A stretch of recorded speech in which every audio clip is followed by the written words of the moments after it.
unusual openings, blitz and rapid chess here on lichess and Twitch. What is up, Astrobate? Good to see you. Welcome, Moobot. Automated Bot Panda here with me, of course. Everyone comes from the Panda. For the Panda, not for me. The Troll in a Roll challenged me to 1500. Challenged me to Chess 960. Troll in a Roll 1500. So now he's like purposely trying to make his ratings. See, that's the definition of rating manipulation. When you make your ratings the exact round number that you want to make it. Like 1600 bullet, 1500 in Chess 960. He was down to like 1444. 1650 even. But that rapid rating is kind of suspicious. What's with 1881? Is that some historical date or something? Alright. I don't like to play Chess 960 on Wednesdays when we're supposed to be playing weird openings because there are no openings in Chess 960. It kind of defeats the purpose. I'm going to get started anyway. Play him. Get it over with. Guys, we take subscriber challenges first. Having none, we'll make do with what we've got here. The Grob. Grob is great. Alright, the Grob is great. We're weakening H2 a little bit. But I wanted to mobilize my rookie and get a little bit of space. We are controlling the center. English opening Grob. Gringlish. Mr. Coffee subscribed to Tier 2. Tier 2. Slemon, welcome. Long time no see from Slemon. Slummin. Uh-oh. No, you don't have a fork. This is protected. We had the Panda Rapid Swiss yesterday, which I won because I had a forfeit win and a 4-move blunder. A couple easy games, easy points, I should say. I don't think I really deserved it. Cormoran says that we should maybe have some arena tournaments because I'll always win the Swisses, but I mean, you guys just need to play better. I was really fortunate that I had those 2 free points. And otherwise, it wouldn't have been so easy. But I like the format. I like the Swiss better. But I think I will. Mr. Coffee, what's up? I will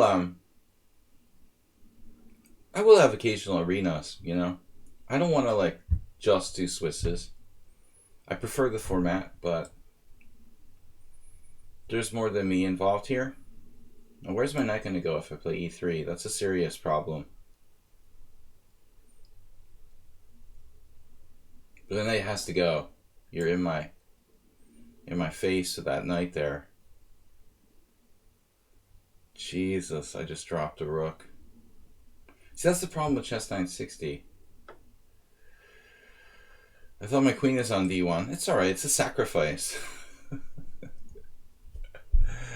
Oh my god, why do I agree to play Chess 960, dude? Why do I agree to this?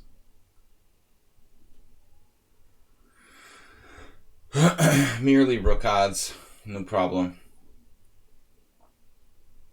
If I'm lucky, I can just lose the exchange.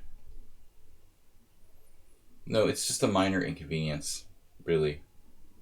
How about knight b5, knight a3?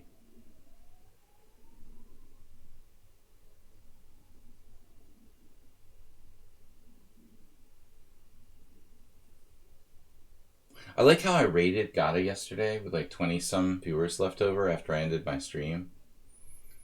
And right after they're like, oh, thanks for the raid, like, Chess Bra rates him with 500 viewers. I was like washed away in this.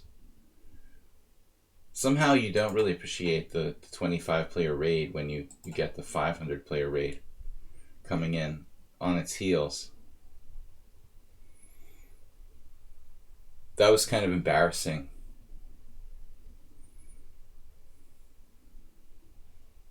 Must be nice having 500 viewers, 30,000.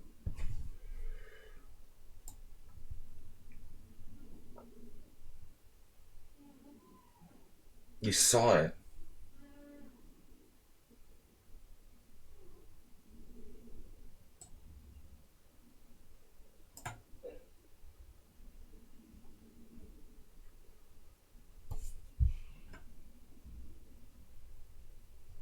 That was unfortunate timing.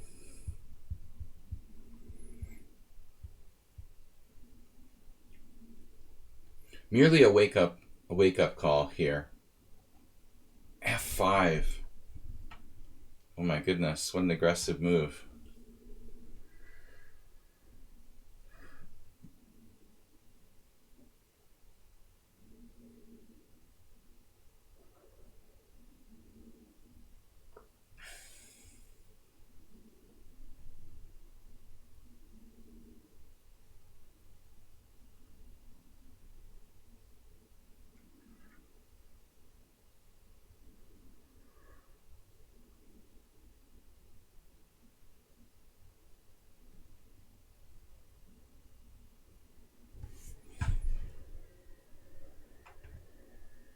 Did drop a rook earlier, not really being awake. And chess 960, I don't know why I accept these challenges, honestly. I'm gonna just stop, dude. I just don't even play chess 960 anymore.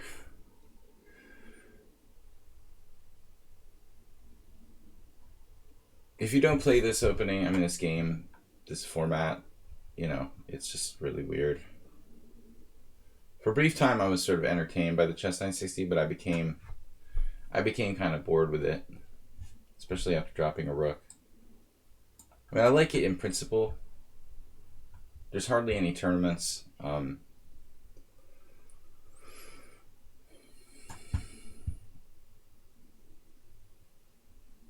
what am I going to do? Okay, at least his knight is trapped on A1.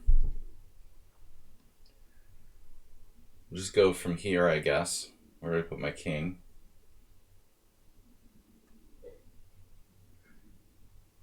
Bishop F3.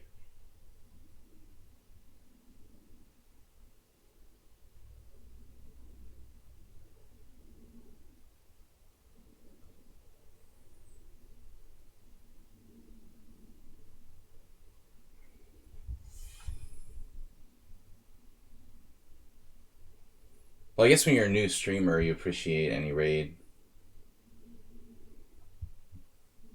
But probably after a while, the effect will start to wear off.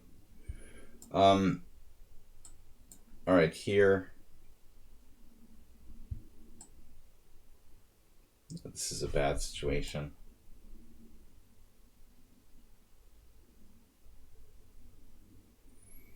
We're down a rook. I'm hoping to just catch an exchange, but he's playing like a monster.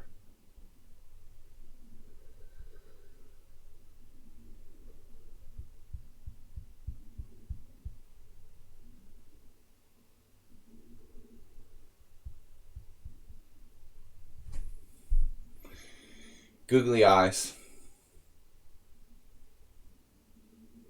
Well, I mean, the interesting part is, for the best part of my career, you know, Gata was kind of inactive. Then he came back toward the end of the time when I left. Actually, I don't remember when it was, but right about the time when I left the U.S. You know, I mean, you got to consider the fact you've got a very unusual case in that player who leaves chess for like 10 years and then comes back, however long it was. I mean, between like 2000 and maybe it wasn't 10 years, okay, but I mean, Gata quit for like 5 years or something. He practically didn't play at all. So I only got I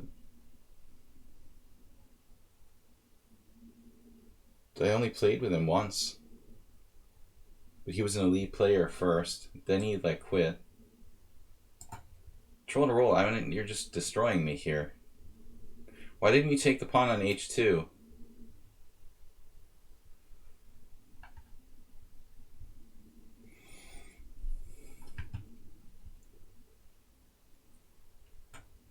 For some reason, I'm too used to where the pieces normally start.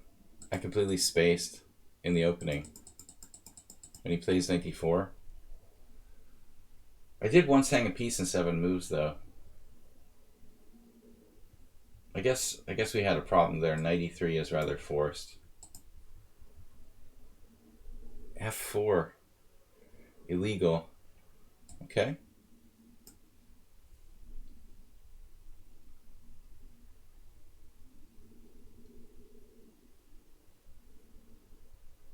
You beat me on that. Well, everybody hangs pieces in blitz.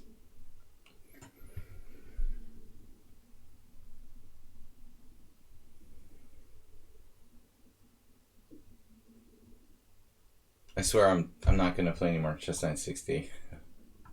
This is just ridiculous.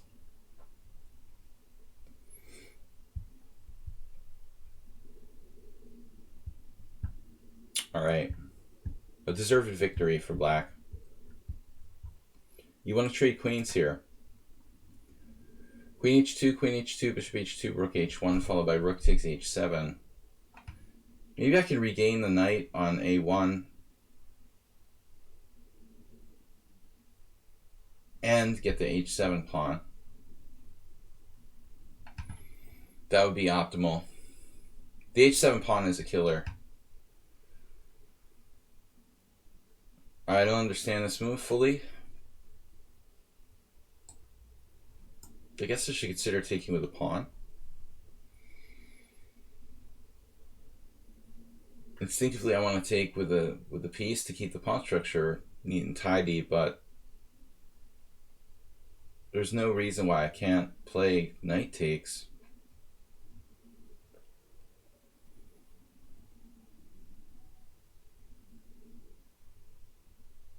I'm not quite sure.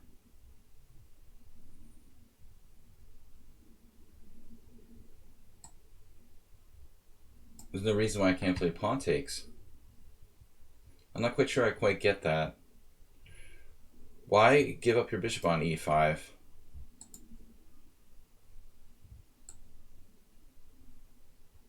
Your bishop a3 might even be better than bishop e2.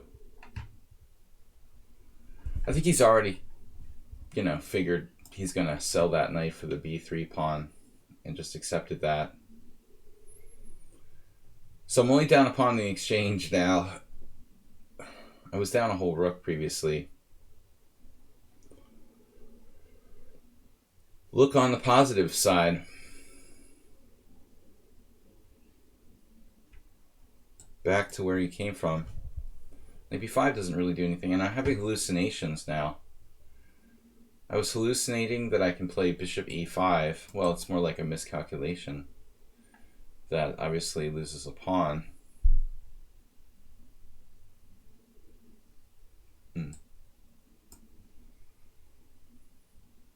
What does this do, though? Nothing.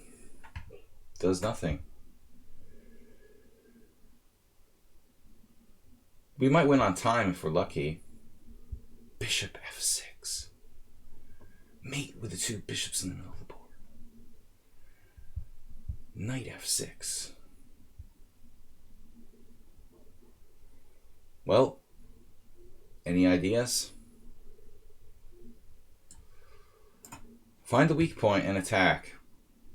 Actually, he even has b5 there.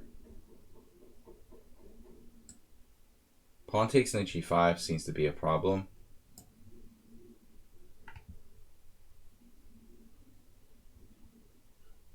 And he loses on time in a winning position. Simply a5 should be good enough.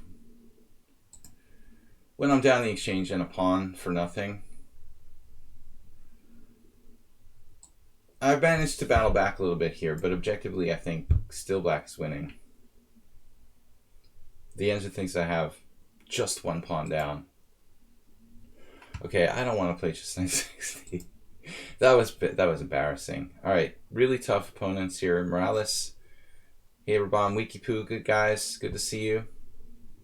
Morales is a subscriber, so he shall be taken first. No, he's not. Yes, he is. 29 months only. Morales is always a subscriber. I don't know what came over me. All right, I'm not used to the new sub badges. Sometimes I get confused when I see the Ponda there. F4. You've played this on Weird Wednesday before, and once I played G5 against you. I remember. Guys, please support the stream. Don't forget to gift sub. Want to thank Fortuna Chess Coach for 7 months. 7 months. 7 gift subs. I'm a little confused. You see the last game, you'd understand what I'm talking about. I'm not fully awake, apparently. Dropping C2. But you think with a knight on D4, you would see that I could play knight C2 check, even in chess 960. I was totally blissfully unaware till the moment like he picked it up and started moving it. I just wanted to mention I've got to quit the stream a little bit early today. Usually on Wednesdays I have to stop like 15 minutes early. Okay, let's play the Fromm's Gambit. What else can you do? Fun stuff. We should just call it, we shouldn't call it weird openings, we should just call it fun openings. And I think that would actually attract more people to the stream. Everybody loves fun, right? Fun openings. Fun size candy bars. It's better for marketing. Weird is like a turn off, you know, fun. You saw a guy actually do that in a nut house?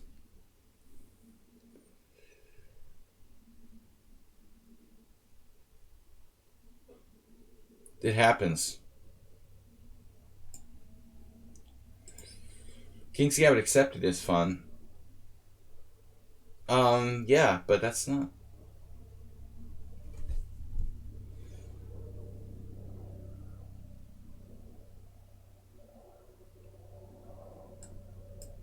Morales is going to win control of E5 again.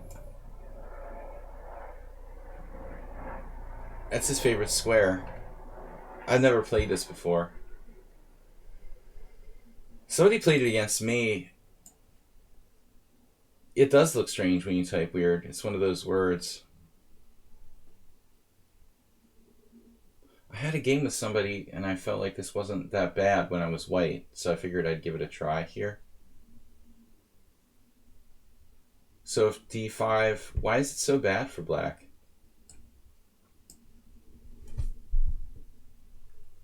Okay, white has a spatial advantage. I guess it's kind of like a good Vienna. The other possibility is to play knight G5 immediately. Instead of D5, I could just play knight G5 here immediately. It's really weird. That is truly weird. Now what do we do? Back or forward? I always like to stay more active if I can. Danes.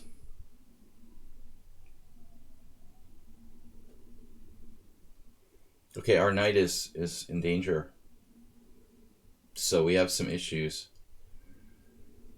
We have some issues. This is a very dubious variation. We're going to have to make the best out of it. Danis is here. Welcome. Danielle. Do you prefer Dani or Danis? Bishop D3. Danielle. What are we gonna do? C5. It feels kind of slow. It's a combination of two words. It's called slame. Now I've actually reached a point where I'm making up words intuitively. It's a good sign. I'm a little concerned about my knight on E4. Dubious, the kind of position Daniel Dubov would play. Well, it's good to see Daniel Dubov, you know. I mean, I don't know him personally, but I like his style. I recognized his talent since he's been around. I mean, I remember like 2 years ago starting to really appreciate a lot of his games and his ideas. It's good to see him, you know, he was kind of stuck around 2600, so it'd be good to see him really move up to the elite level, if that's possible. Of course, you know, these rapid tournaments and stuff, I'm getting outstripped in development here. This could get very dangerous. So let's do a little bit of kingside maintenance.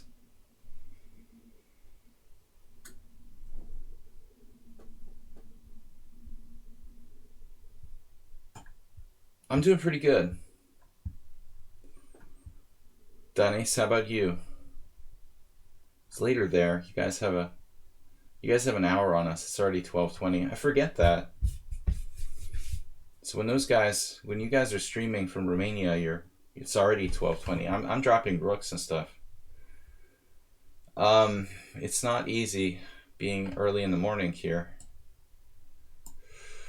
Okay, so Morales didn't really convincingly crush us, it looks like, in this strange King's Gambit, but he's playing quite soundly. Now I'm giving up my knight on e4 or playing f5. Bishop f5 doesn't look good because of something like queen c2, even queen e2.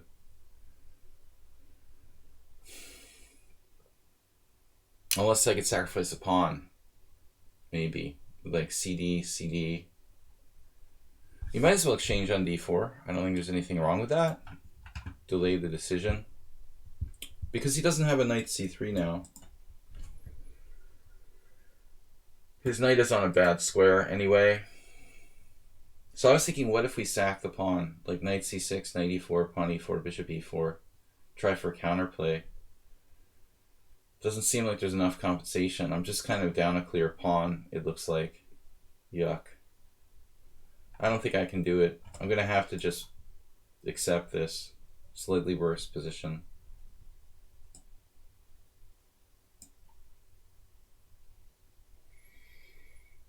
It may not be that bad.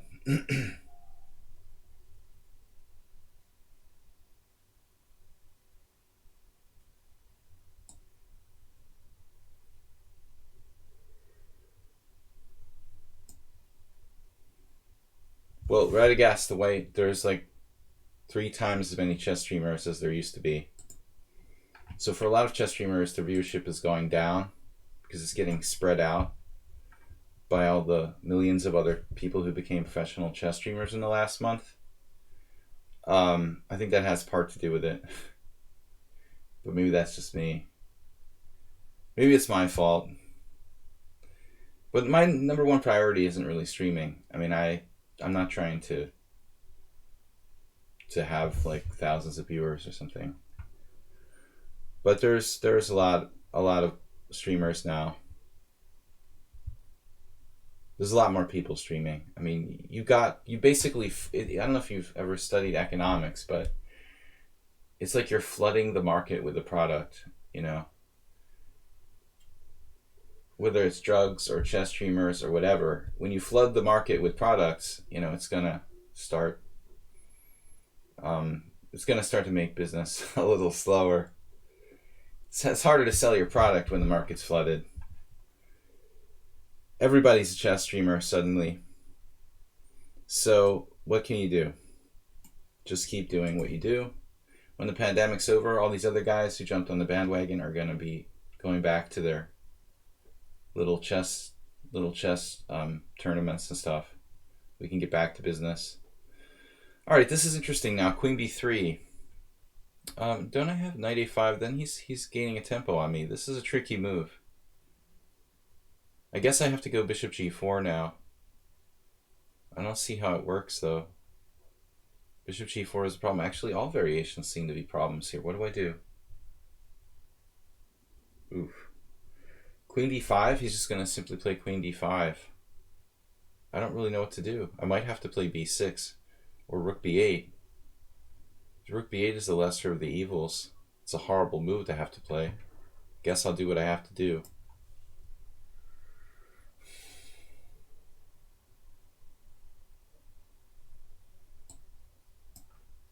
How does he have 3 minutes and 50 seconds to my 50-some seconds? I'm playing a GM. COVID should help. No, I think COVID actually helps. Like, more people are at home. The problem is that there's 100 chess streamers where there used to be like 20, you know. So I'm going to have less viewers. I wouldn't compare anybody else to like Hikaru, who's sort of become an overnight world sensation.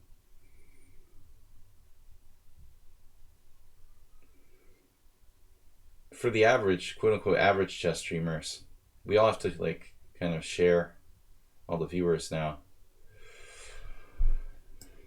Queen A4. What are you doing, man?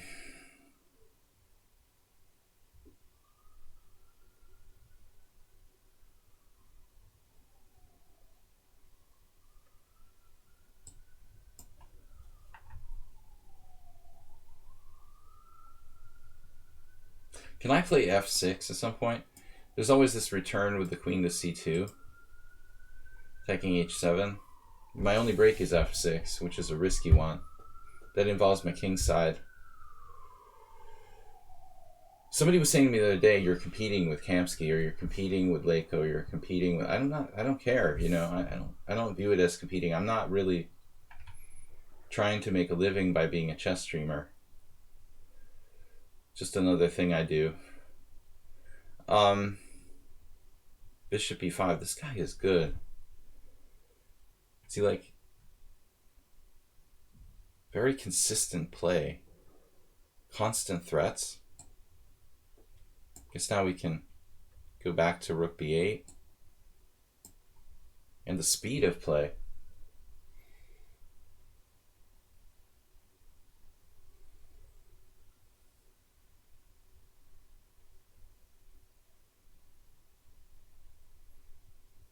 But this is probably my worst stream as far as viewer numbers.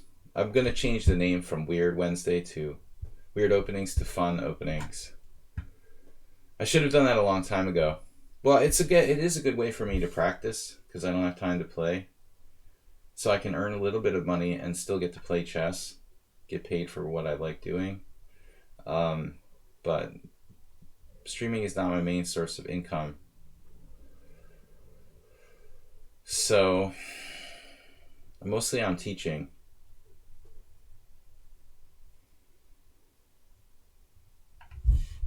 But I think a lot of these chess streamers are going to disappear when the chess world goes back to normal.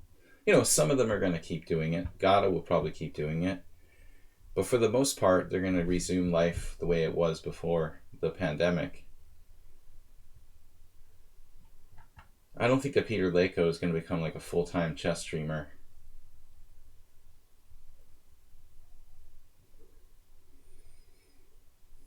Man, this sucks. Did you have Bishop A5 there? I wonder. I think Morales thinks he's playing the two knights defense or something. How similar his game is here to the way he would play with white in the two knights. It's really crazy.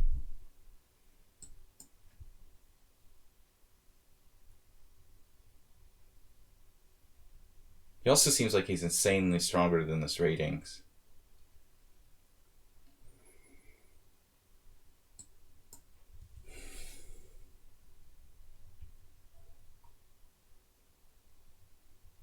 Yesterday he just lost against me because he dropped a piece in 4 moves. But other than that, he plays like a 2500 when he's not dropping pieces in 4 moves.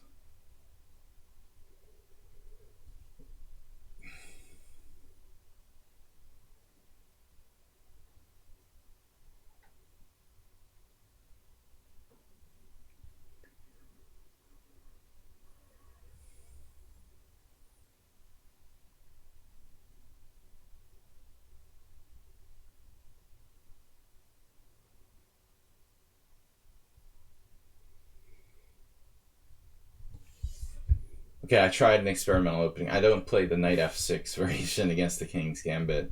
I would never play that. I don't know the black side of the king's gambit very well, period. But it's weird openings. Sorry, fun openings Wednesday. And we're playing some experimental stuff. This move is like, he read my mind. Like, I was going to play bishop g4. And he just like preempted it with bishop e3. It's a good move.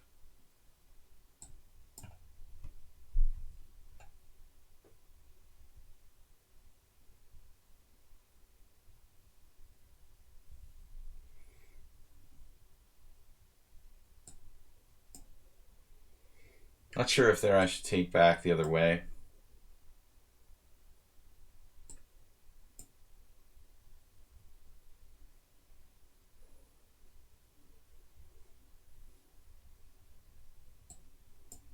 This is a draw.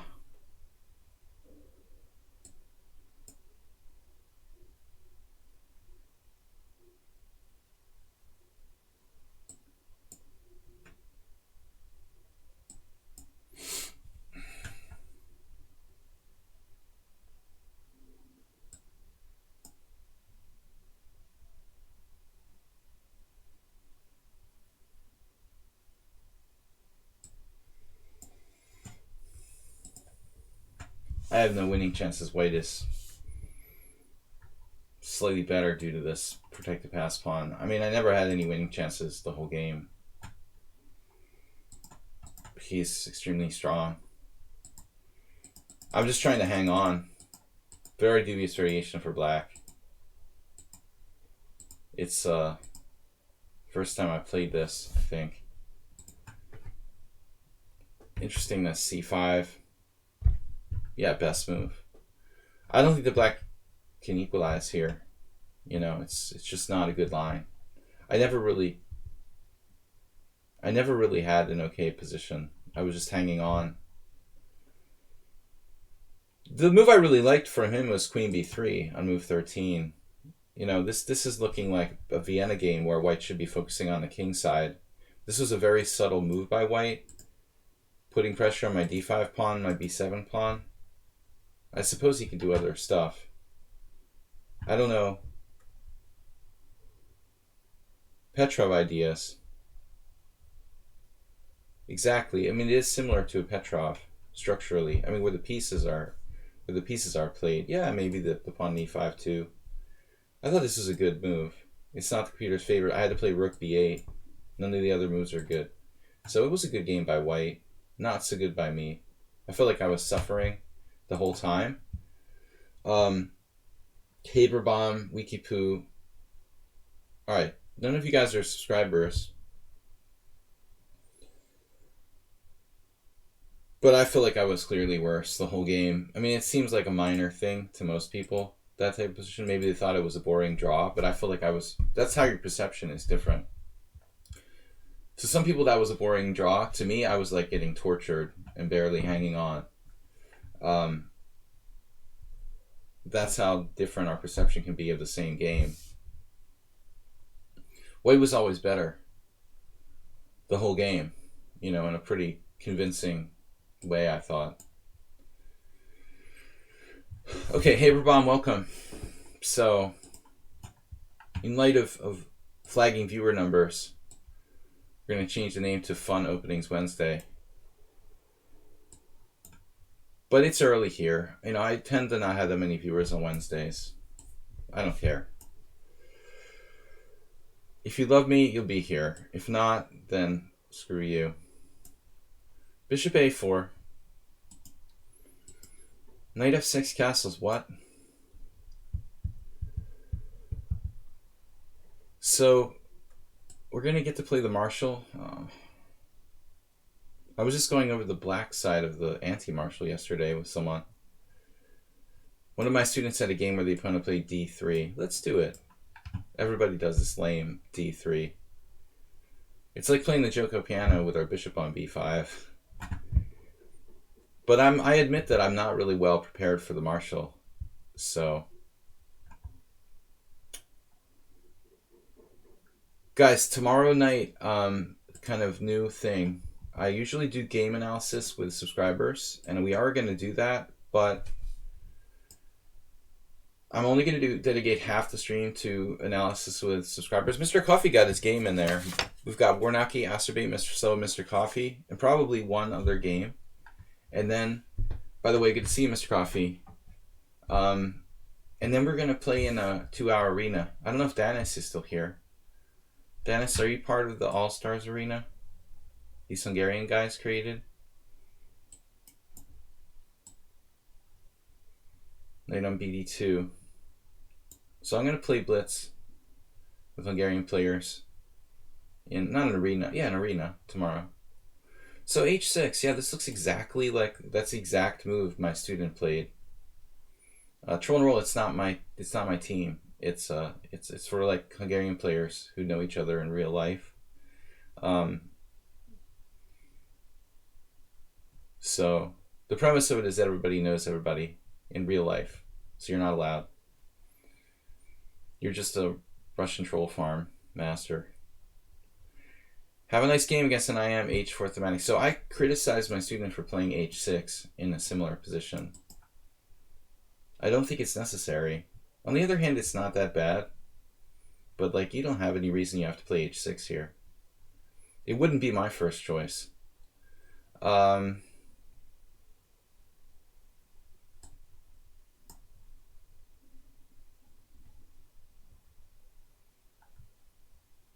Troll, if you're Hungarian, you've fooled me for a long time.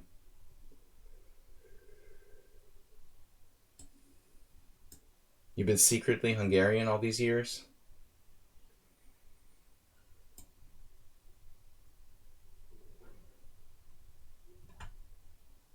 Anything's possible.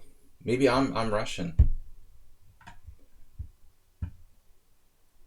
Counterintelligence. Bishop c2. The super aggressive system. To play bishop e6 and not be bothered by bishop g5. Bishop g4. This is another move that I widely criticize.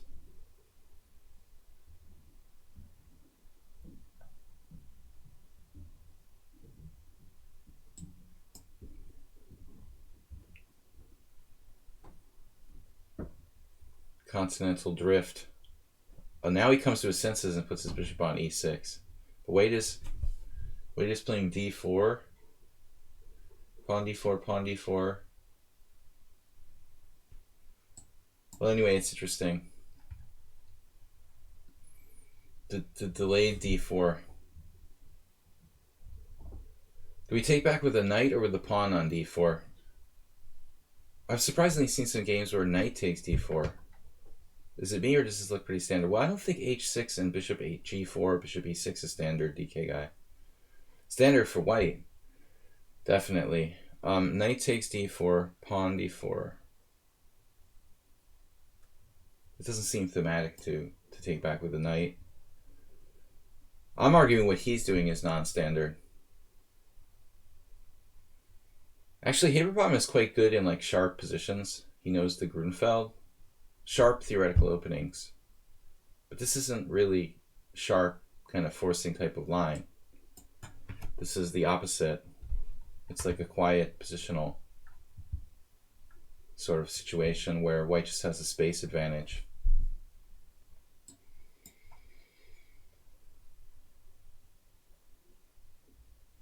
Not his strong point. Now c5. Now, do I take or do I stay or should I? I'm trying to sing the Clash now.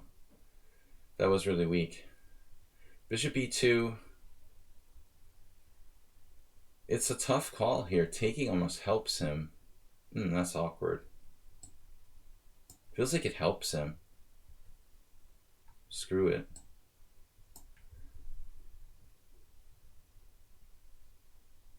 The knight on a5 is just not happy. But I was kind of planning on taking on c6 and giving him an Isolani on d6 and then changed my mind at the last moment.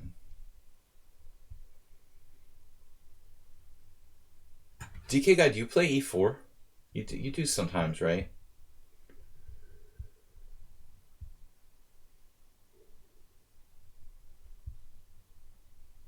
My d5 pawn is not sufficiently guaranteed. Whew, this could be interesting.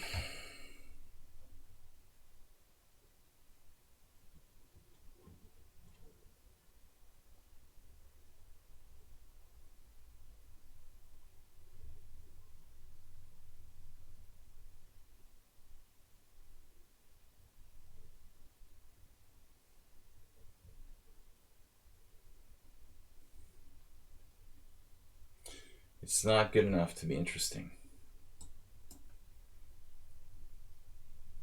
Still hoping for a Sicilian. Wait. Don't you play like the French or something?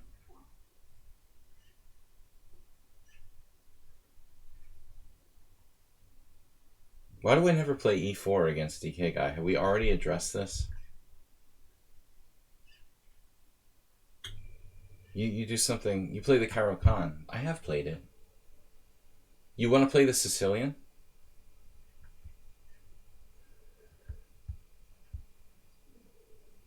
What am I doing playing a normal opening? What the... Why didn't somebody tell me? This happens every week. In the middle of the stream, I forget that I'm playing. I just revert. It's like my microphone settings. It just reverts from 100 to 35. I figured out what it was, though. If anybody's interested in knowing what was wrong with my microphone settings, it was the wonderful world of Skype, it looks like. Gotta love Skype.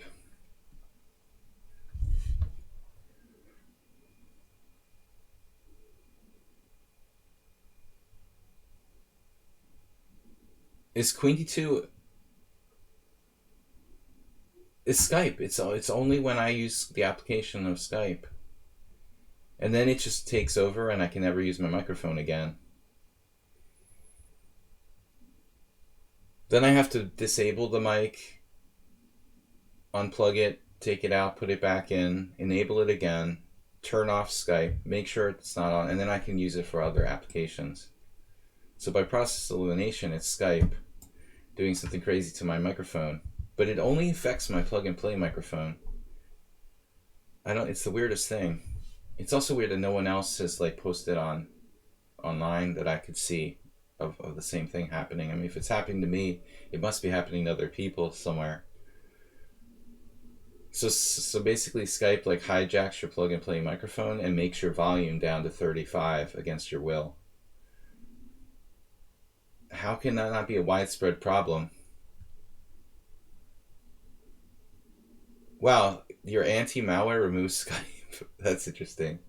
You know what? I mean, there's a lot of competition now with things like Zoom and more mobile apps and stuff.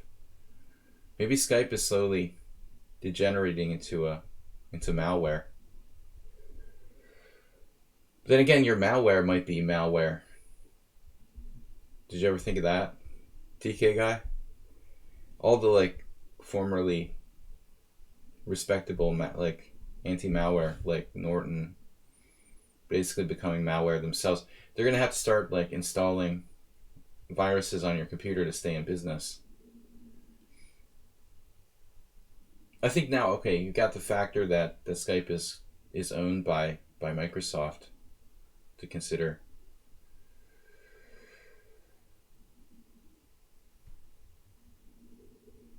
That's always a sensitive topic.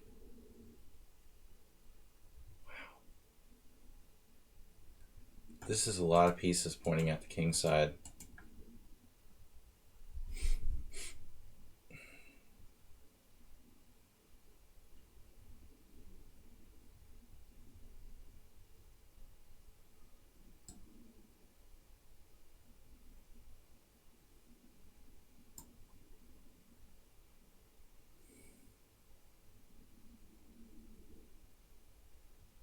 Which knight should I take with? Maybe the other one?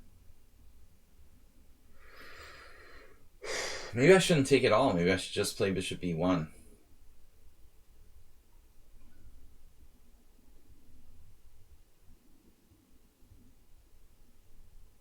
Has to be winning somehow.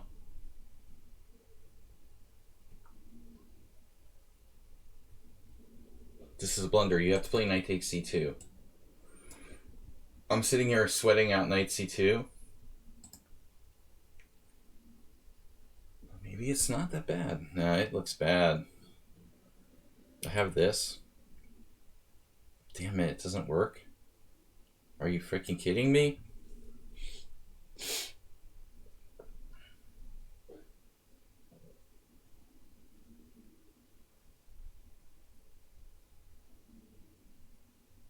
Wow.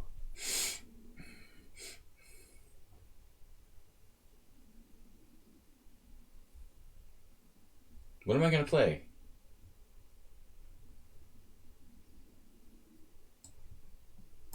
Sacrifice all my pieces? It's always an option. Just doesn't work. Other than that, it's great.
You got a sack to attack. Spinal Tap is here.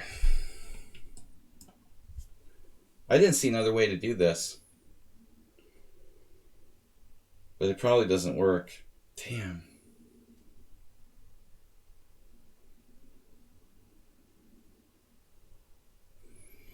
I guess it might work. It's enough pieces, right? He's gonna have like 3 pieces for a queen or something? I don't know. I didn't see another way to do it. Spinal Tap Master, what's up? When Spinal Tap shows up, I start busting the tactics like Morphe or something. He's a player after my own heart. He's also like Mr. Tactics.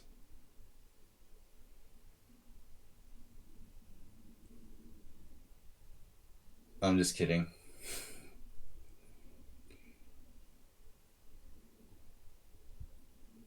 Positional players have to stick together.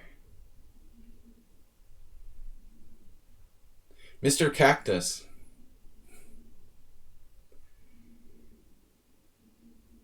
The heartbreaking reality of the position. But seriously, he had that other move. You know, instead of that, he should have played knight takes c2. What am I saying? Instead of hg5, he should play knight c2 right away, which was unclear. The obvious try was like knight f6 check, g takes f. But he has the knight d4. That's the whole problem. That was my original plan. It got refuted. If I tried to sack my knight on f6, he just interferes with the knight on d4. So we had to reinvent a new idea here.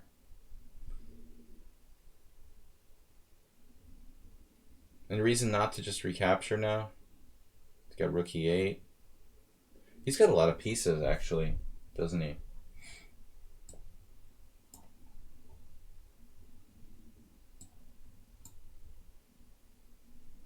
Too many pieces.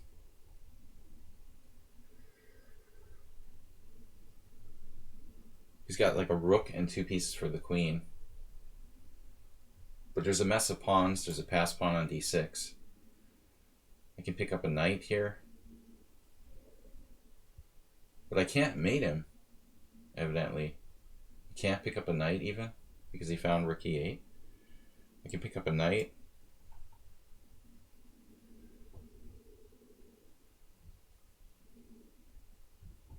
Can I get mate?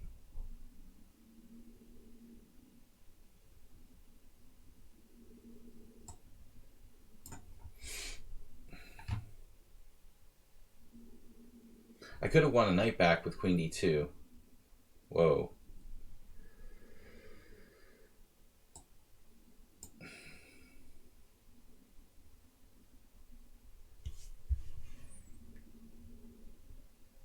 Now obviously he has knight f3. Maybe I ought to just take this.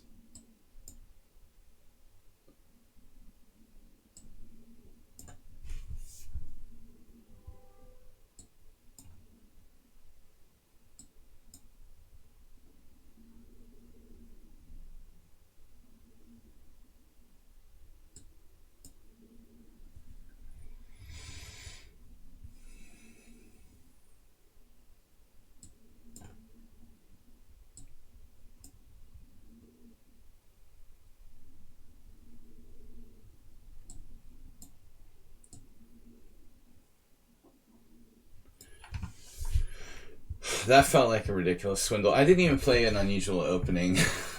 Like the most boring opening in chess and opening. Is this even sound?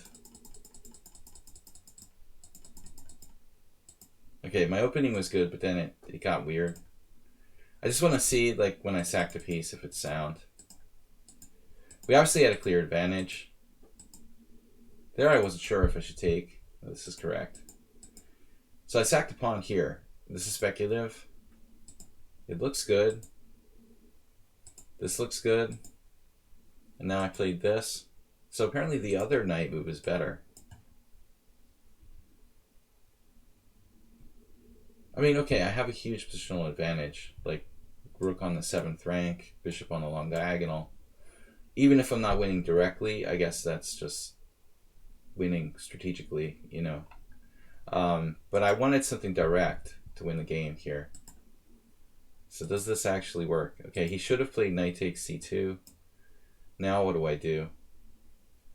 Queen c2, hg5, queen c3, threatening mate, f6, and then knight takes g5. So it's pretty complicated, but I'm probably winning, you know, pretty easily here. Through f6, knight takes g5. I don't know if I would have spotted it. But this is fun though. Here, here, here. Now, I saw knight takes g5, bishop f5, and I gave up on the line. Yeah, I didn't know how this is gonna work out after this. The engine thinks I have a sustained initiative with rook e7, but that's beyond my tactical abilities. So I tried this, which was fun. The fun variation. This doesn't work, of course. It would be nice if it did. Bishop f6. gf6, queen h6, knight e1. The engine here says rook e8 is better. Uh-oh. Rook e8. Saving the game. An improved queen sacrifice. Though who knows, you know, long term. Queen f6. How many pieces do you have there? Rook e8, queen f6. And then you're taking my rook on a1. Oh man, it's too many pieces. Here you're really getting a draw. It's just too many pieces. So that's the problem. It was too imaginative. Rook e1 is fine.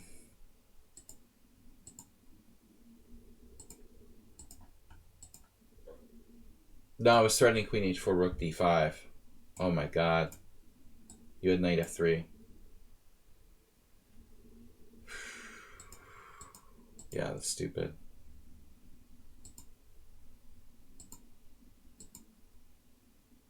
When did I have rook e1?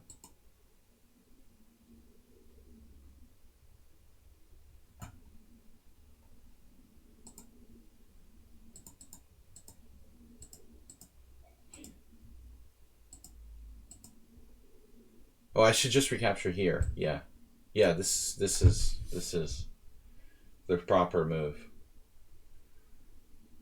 I figured rook e8 anyway would be similar, but this is a huge blunder. Wow. So now I have a draw only, and I tried to win with rook d1 and lose immediately. That's perverse. I would normally see that.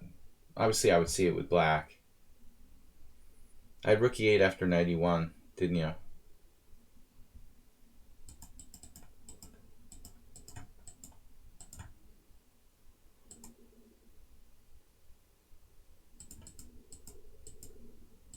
Yeah, he had rook e1 to move, rook e8 to move earlier. Yeah, well, he could have played it right away. Like this may be the most accurate. He took, and now I should have just taken back. Yeah, rook e1. Typical 1500. Spiral tap chess reads the board backward. He's still doing descriptive notation, even though he's younger than me. That's usually the problem. You're like 70 years old and you're used to reading descriptive, so it's hard to get the board right. But I do it sometimes too. All those guys at the local quads are rubbing off on you, Tom. Here, no, this is brutal. Knight f3, just invert the order of moves, and it's like, oh my god. All right, here's a really tough player. It's actually Rad the Brown. Did you subscribe? Rad the Brown. Didn't he subscribe?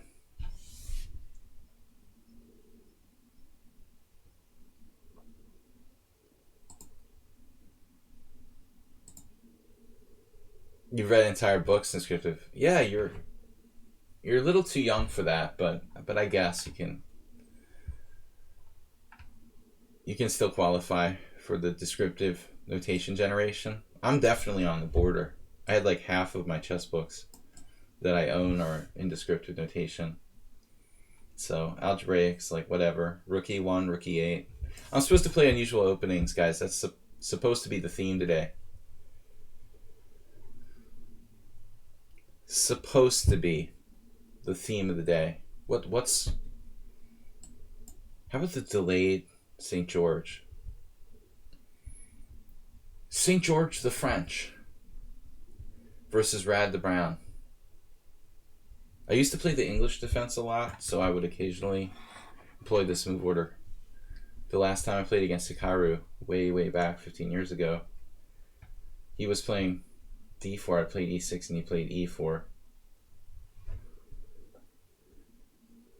I can't play e4, e6 because I'm not a real French player. I could kind of bluff the French against d4 guys. I thought about playing the French. Great book. Great book, most instructive chess games of all time. Yeah, I don't know if I have the... Now that you mention it, I probably have the descriptive one. I'm not sure. I've read that book. I think I had 2 copies, one I inherited from someone else.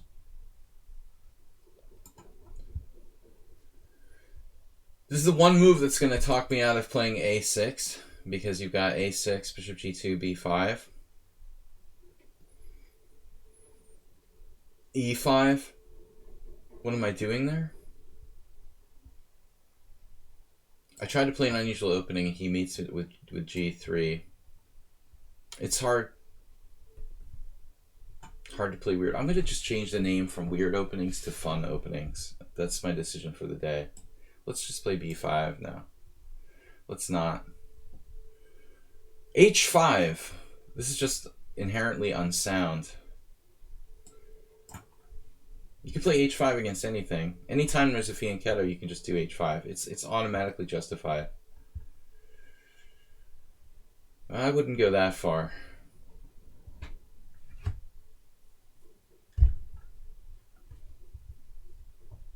Fun openings, we'll call it. Yeah, now that you mention it, about most instructive chess games ever played. I mean, I guess all the old Dover books were redone in algebraic. Now what do I do? I can't sack an exchange here. Even Wei Yi wouldn't do this. Or Ropport. Maybe Ropport would. But h5 feels highly suspicious now. I used to play a lot of 1h5 just for fun in fast blitz.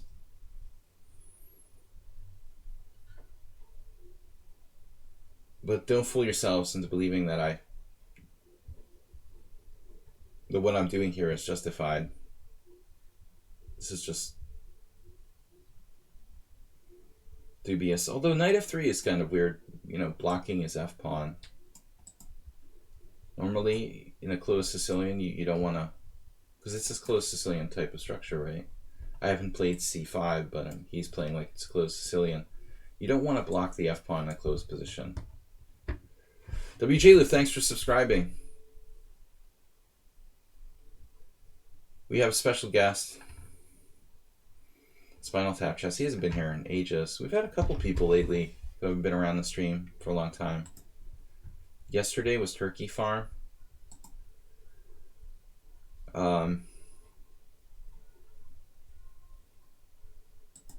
So h3.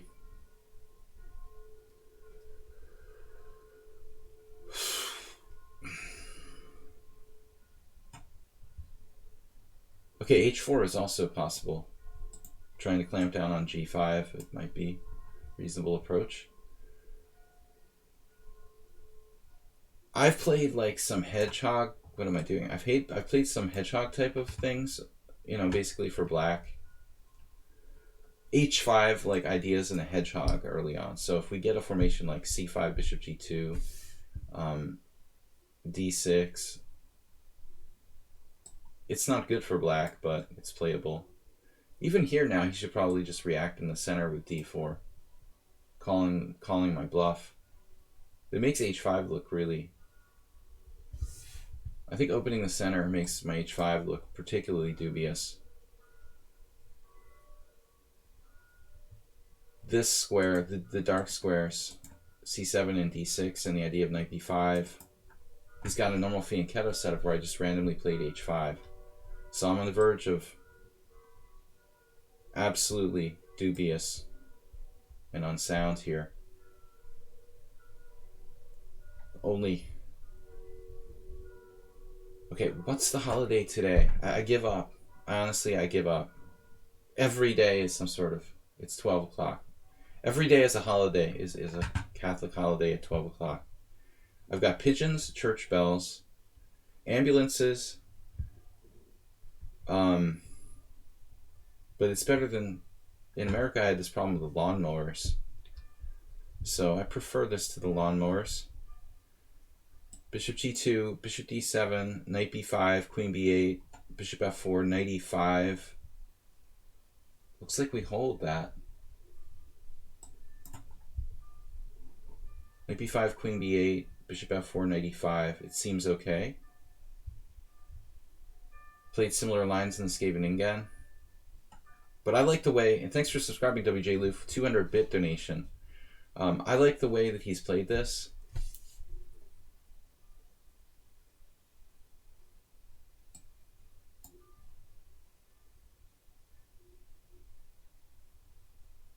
Knight b5, queen b8 again. I mean, maybe h5 is so stupid. It looks like I did it on purpose to stop his kingside expansion, which is very topical and trendy. In the Najdorf, at least. But heck, let's do it in any old position. a6. We've got a Najdorf. No sirens, just nice church bells. Guys, I've got to end the stream around 1:15 today. It's 12 o'clock now. You can tell from the church bells. Chess players are hypersensitive. I mean, tournament chess players like me are hypersensitive to noises, since we're normally expected to play in ultra quiet, like, tournament settings. That made me, like, spoiled. You know, I expect to have, like, absolute silence when I play chess. Not really realistic. All right. Red the Brown, though, I don't know too much about you. You had another account, didn't you?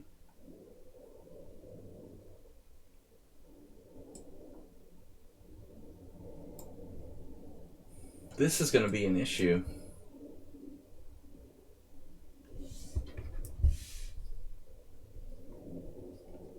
For some reason I thought Rad the Brown had another account that was similar. Rad the Gray or something. Noise pollution. Very serious penalties for that here in Hungary. No. Unfortunately,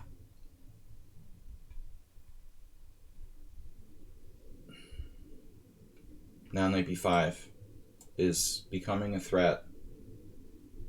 My knight in e5 can get kicked out.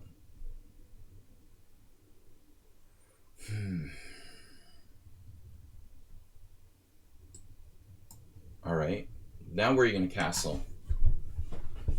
Castling after b3.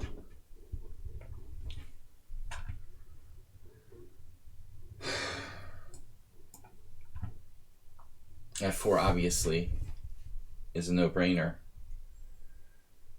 But he's playing fast and loose with his king in the center of the board. Weaken himself along the c file. Now my h5 looks like a almost reasonable concept. I played that on move 3? Move 2. Close. Knight e2. Now if I play b5, we get it. Maybe b5 is not that bad. But we're going to lose a piece, some sort of trick, like knight c6, bishop c6. e5, knight takes d4, bishop, pawn takes f6. e5, knight takes d4, pawn takes... b5, e5, knight takes d4, pawn takes f6. Bishop takes f6. I'm just dropping a piece, man. That's not a good idea. Maybe rook b8 is better than rook c8.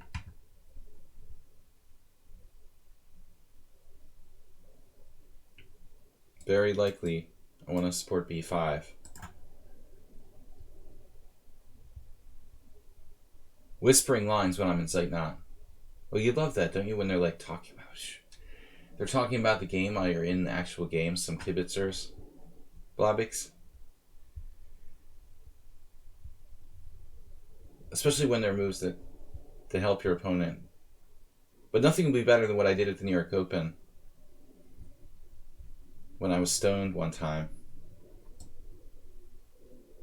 I've told this story many times, but it never loses its appeal. I walked in the playing hall like really depressed, under the influence of a certain substance at the New York Open, and Jay Bonin was playing some other guy, some old guy. And it was this really interesting position. And at the moment I had the self-control, not to interfere with the game or anything. I was just like, oh, that's a really cool position. I want to come back and see what happens. I wasn't like out of my mind on drugs or something, but what ended up happening was I was a little bit inebriated, and I came back later, and they were standing up, and one guy was eating a banana, and like Jay was completely away from the board. So I thought it was over, and I just assumed it was over, and I like reached out and like suggested a move to the guy. He's like, "What are you doing? We're still playing." And Jay was coming back, and I was like, "Oh my god!" I just like helped cheat, and I helped this guy like find a good move. So I was afraid like they were gonna kick me out of the New York Open.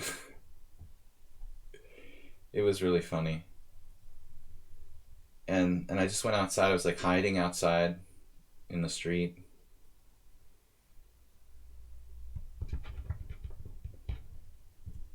That was embarrassing. Basically, I was like praying because the move I suggested for Jay's opponent, the guy was worse. I suggested might help him save the game, and I was like outside praying that Jay would win. And so I think eventually he won. But I had some nervous moments there. If he lost the game or drew the game because of the move I suggested, that's ridiculous, though. I wasn't the only one. There was somebody else, another spectator, a friend of mine, who thought the same thing. He said the impression was that the game was over, the way that the body language of the guy and the fact that the other player wasn't there. But I mean, the clock was running. But that doesn't mean anything. Like, they could have ended the game. They just forgot to stop the clock. But anyways, all's well that ends well. So never interfere. It's always tempting to like stick your nose in other people's games and stuff. Brad the Brown is losing his center control here.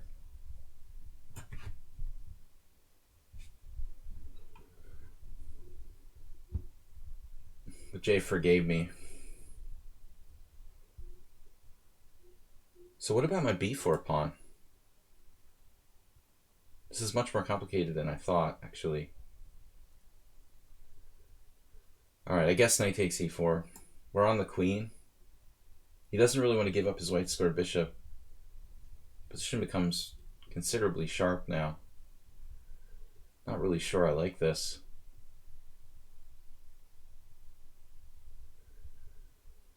Took a photo of your daughter in front of top boards and was confronted.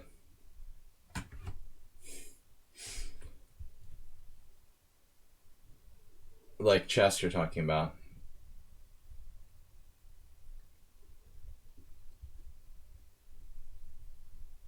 The Karen of the chess world. I just love chess, so when I see an interesting position, it's my nature to like want to like stick my hand in and contribute to the analysis of the game that's not over, My favorite is when Karens kick me out of the playing area when I'm a player. Yeah, no, I don't want to go to any scholastic chess tournaments, thank you. I was a coach for a high school chess team, and they, I'm going to blunder here.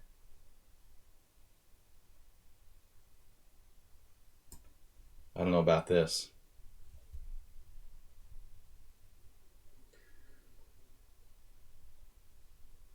They wanted me to go to the nationals to be like the coach at the national championship, but I was like, there's no way. I'm not gonna do that.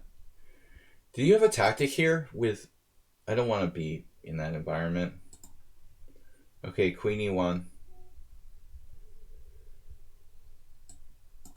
Did you have a tactic with like Bishop takes G7 at some point? I'm wondering if that works.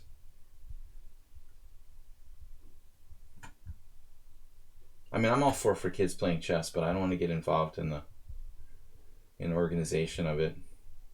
All those parents who want to be busybodies and the directors like Mr. Coffee. Damn it, dude. Rad the Brown is fast.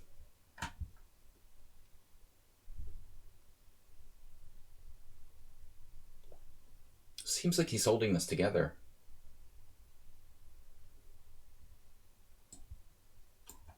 Pin it and win it. H5 was all part of the grand scheme. Key cog in the entire position. I mean, still he's hanging on here, but I don't like his decision to give up his white square bishop. That seems dubious. No, a moment ago, I thought you had something. Apparently nothing special. Yeah,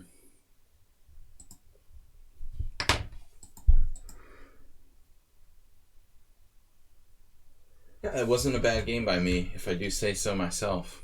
But H5 on move 2. The engine doesn't think it's too bad. Chess 960. Well, I purposely, unfortunately teach less kids because I don't like their parents. So that's why I mostly teach adults. But I've done a lot of teaching in the schools in the distant past. Make a reason? Where did he come from? Where did all these challenges come from? Make a reason. Now, Hanishberger was here first. So, Hanishberger, make a reason? Who's this? Wow, he's got a lot of games. Strong player, what? 23,000 bullet games, and I never heard of him. Do you guys know Make a Reason? Why did I accept Make a Reason? Jesus Christ. What happened to Hanishberger? What, did I just decline Hanishberger's challenge? Or he just disappeared again? He just disappeared. His internet must be out. So who's Make a Reason? He's got 1 million games. 2200 rapid. Classical. I've played them before? Wow, I don't remember. It would be great to only teach adults. I mean, a lot of people, the deal. In America, especially, scholastic chess is a bigger deal than anywhere else, probably. And, I mean, the point of the matter is that if you've got to make a living, you got to make a living teaching mostly kids in schools and stuff like that. But I ended up being like a glorified babysitter, which I didn't appreciate. Nothing against being a babysitter. I'm a chess teacher, not a babysitter. So I was overqualified to be a babysitter. Sometimes it was like none of the kids would even be interested in playing chess, and you're just sitting there like trying to keep them from killing each other. And I was just like, no, I'm not going to do this anymore. I don't have any interest in being a babysitter. So that's the way it was. But a lot of people make a big racket out of teaching chess in the schools. H6. The life of a chess teacher.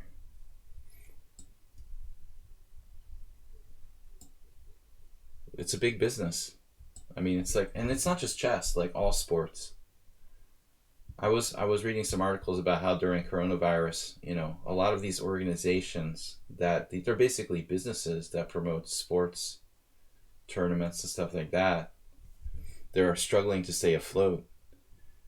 But I mean, all they are really really big businesses. Like when I was a kid, I played Little League baseball, and it wasn't really a big business. You know, it was like kind of. It seemed like it was. Um,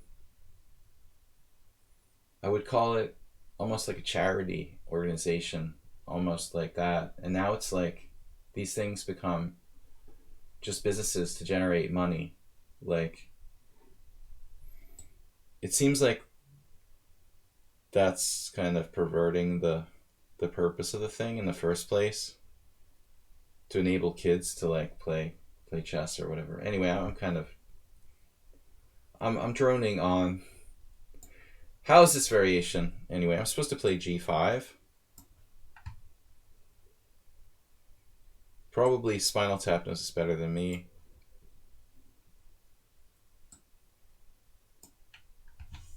Tactical players play the Nimzo. Make a reason though. Make a reason. Who plays Leningrad with white? Like seriously. Make a reason is in a very, very narrow category.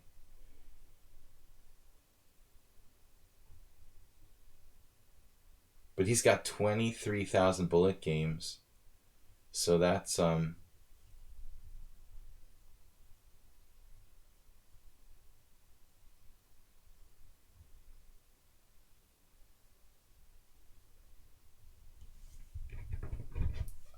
I mean, when kids' sports become a business racket, you know, I think then it's getting perverted.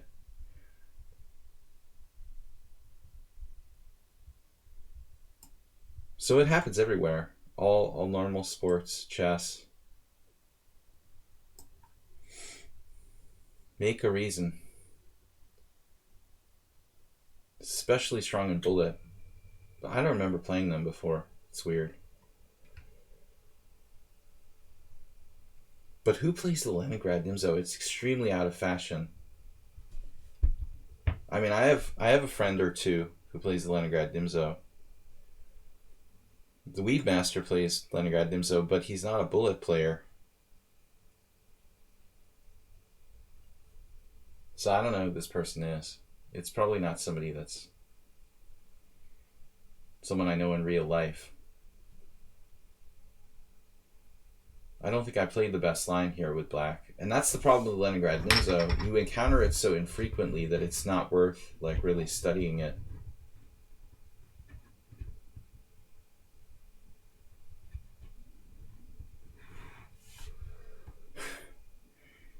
It's ridiculous, Mike Tyson. I mean, but it's an old script, you know.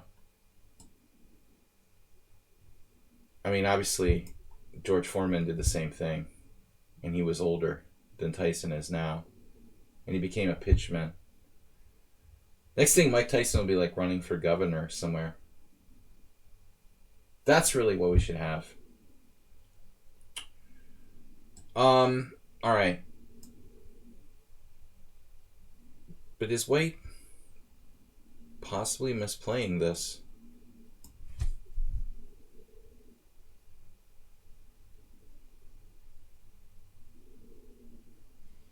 I mean, Foreman was older than 53, wasn't he? Maybe I'm wrong. Maybe I'm wrong. How old was George Foreman when he tried to do his promotional comeback or whatever? I mean, he'd been out of boxing so long that I didn't even like know who he was at that point.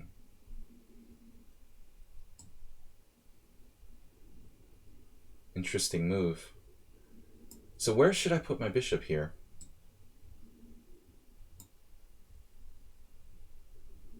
I loved Mike Tyson's Punch Out. I bet he made a lot of money off that game.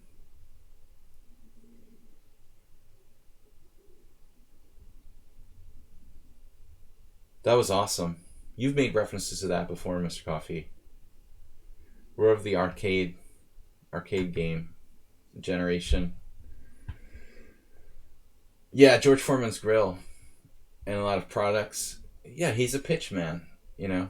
It's like that pillow guy that's going to become like the My Pillow guy will be the next president of the United States probably in 2024. it's a crazy world we live in.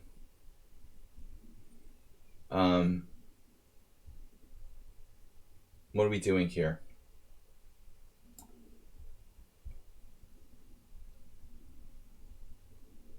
I wonder who Make a Reason is, though. You always get curious. I don't get challenged with that many strong players, because strong players are selfish inherently. They don't want to play other strong players. Myself, no exception.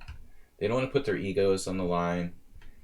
So I don't get challenged by a lot of good players. He's up there, though. 2,600 in Bullet.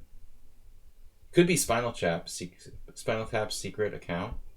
I don't think so. It is a strange coincidence. Spinal Tap is here, and I get challenged by a 2,600 Bullet player, but first of all, Spinal Tap's slow ratings would be higher. And I don't think he plays the white side of the Leningrad Nimzo. He's too strong positionally. So conspiracy theories are out.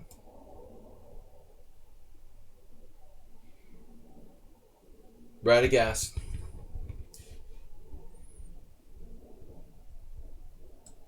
So that you're gonna castle?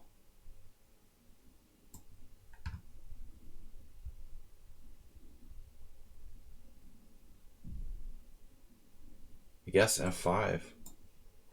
Thematic.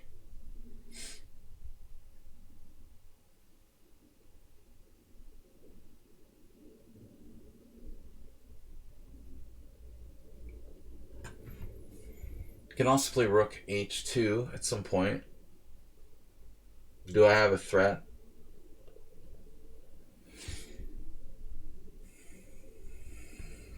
Knight F2 doesn't work. Rook H2 is next. Black is better here. He actually did that. Yeah.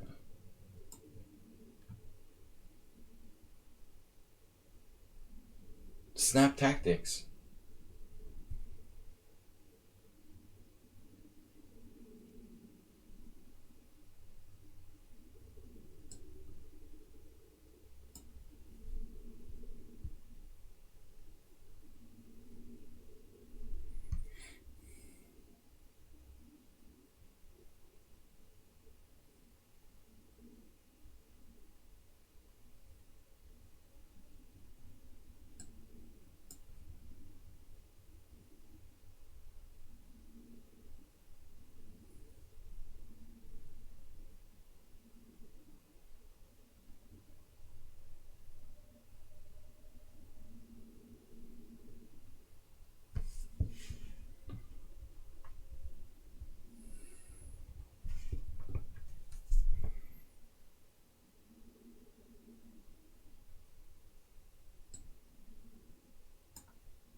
Seen that already.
It's a good thing he doesn't have knight takes e4 there.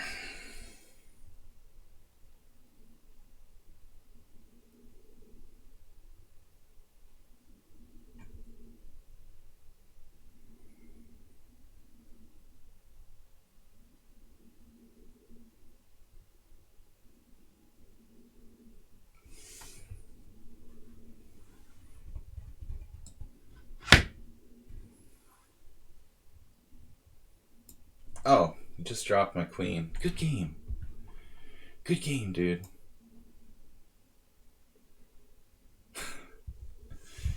Whatever, man. Good game.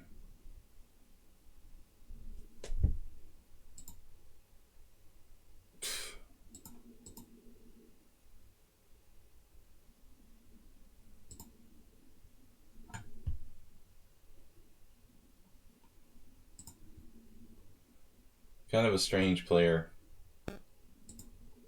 Certainly a good sport. So I'm winning, but I dropped my queen. He offered a draw. Good game. Again, I played a normal opening. I don't know. Let's try to play.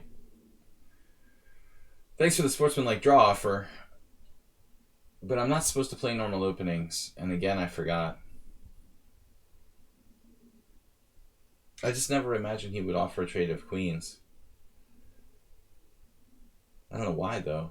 I mean, you're getting almost mated. Of course you'll trade queens. That was a strange mistake and a strange opponent. Who can that be? Some sort of bullet expert. Let's try something like A5. There you go. He beat me to the punch. I wanted to play A3 before he plays A5.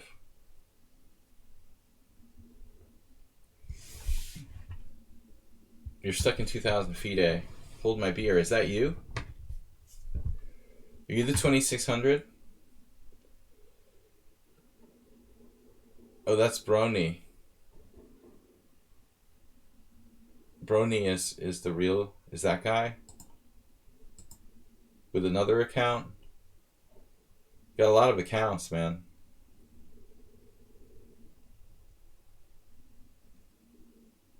Alright, A5. It doesn't matter. No, just, I'm only interested in your identity if I know you, you know? If it's like someone who's close to me. That would be the only, I don't care otherwise. If you're someone who is really, really friendly with me in real life or something, you know?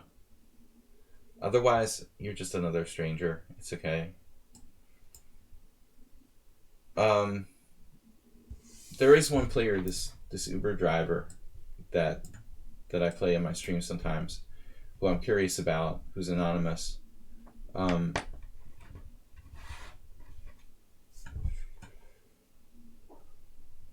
But at the same time, after like 2 years of playing the guy anonymously, I sort of, now it would ruin the fun if he tells me who his real identity is. So now I don't want him to tell me. It would spoil everything. If I didn't know you in the first place, though, it doesn't really matter. I don't remember playing that account before.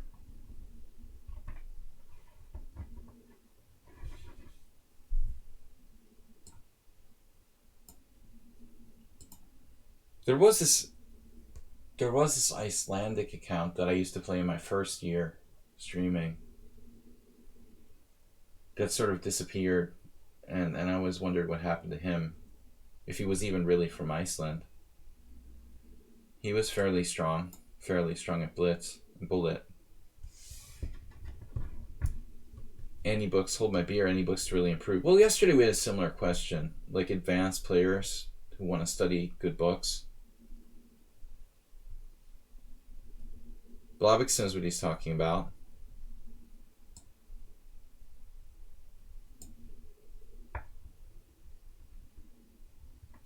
I think Amateur's Mind is aimed more at players under 2,000. But it's not bad. It wouldn't hurt anybody.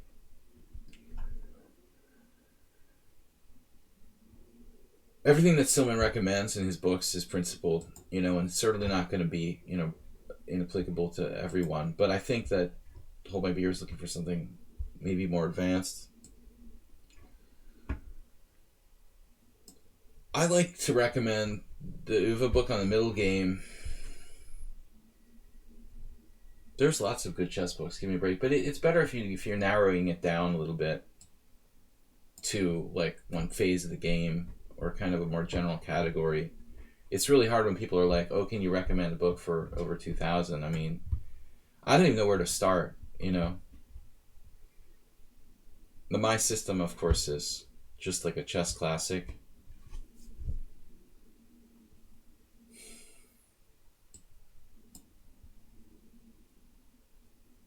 Black's having fun with our Weird Wednesday theme, playing h5 and a5. I mean, obviously this is not recommended.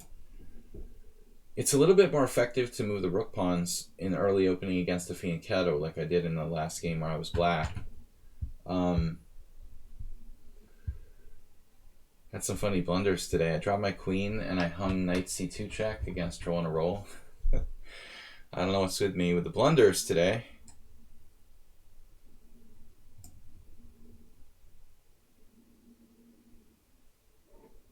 Yeah, my system I never owned. I said this yesterday, but the principles are the key. You know, you can learn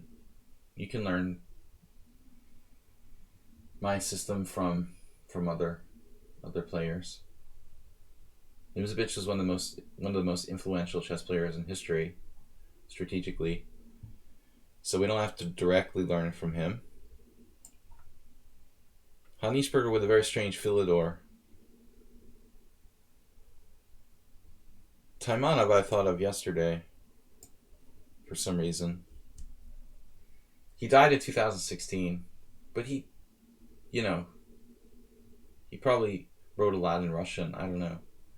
He's got a famous book mostly on openings, Astrobate. Taimanov was kind of a theoretician.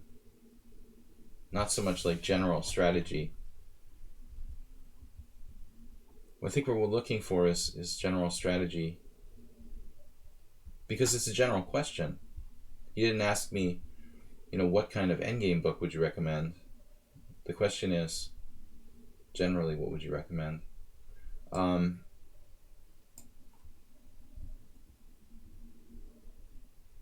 Extremely bright sunlight here.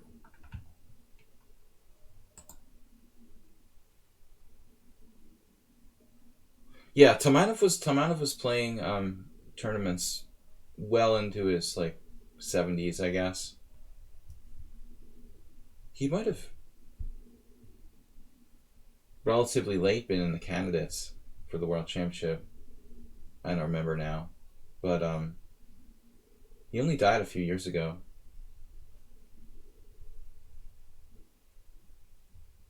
Right. I mean, Taimanov's Sicilian book, that's I don't know. Maybe he wrote some books about chess strategy in general in Russian that never got translated. I have no idea. But he's kind of like Puligievsky in that sense. Mostly just opening theory he's remembered for.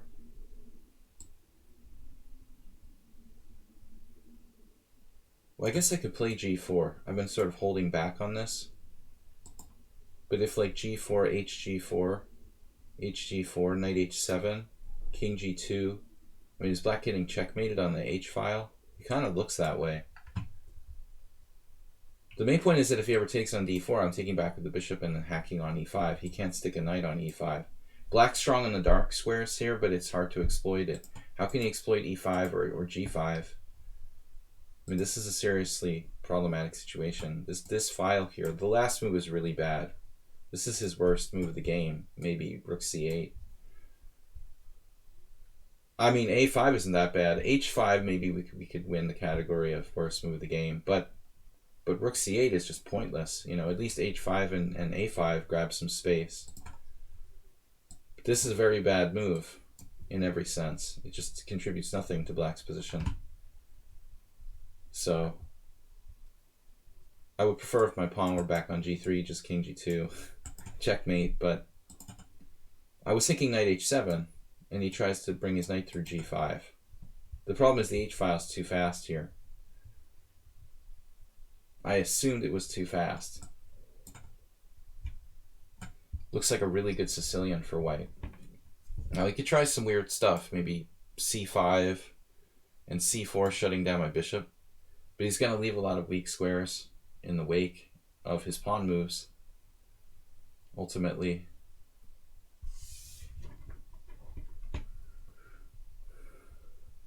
Knight e7 in the Sicilian. I never got into those Taimanov Sicilians enough. I should probably study more. Black's just like lost now.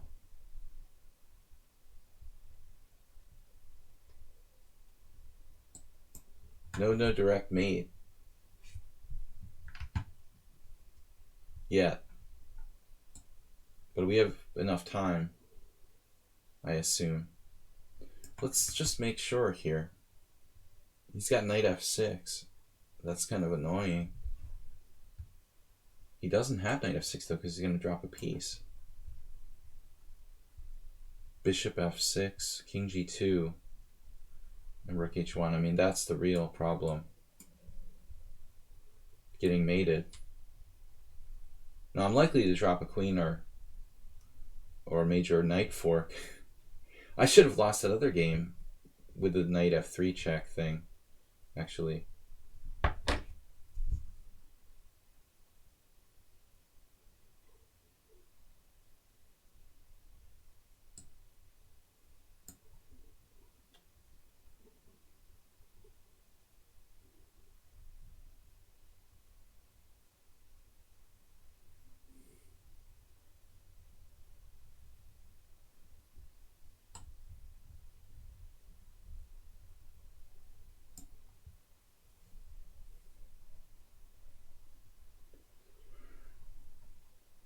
I mean, obviously we're threatening mate.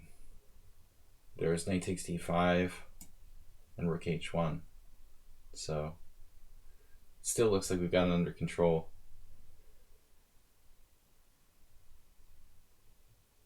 He actually defends against one of the above threats.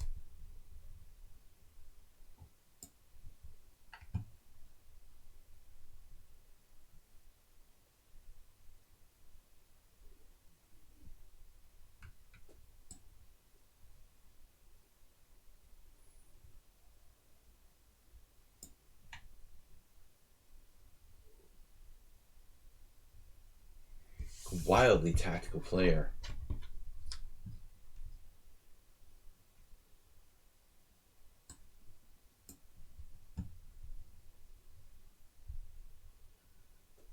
Still, he's got threats. Threats against g4, threats against f3. Just insane. But it's like giving up too much stuff here. Is Black's play like completely based on speculation? Or is he actually calculating? Is it all intuitive? It's like out of control. Maniac. Is he ever okay? I mean, I doubt it, right?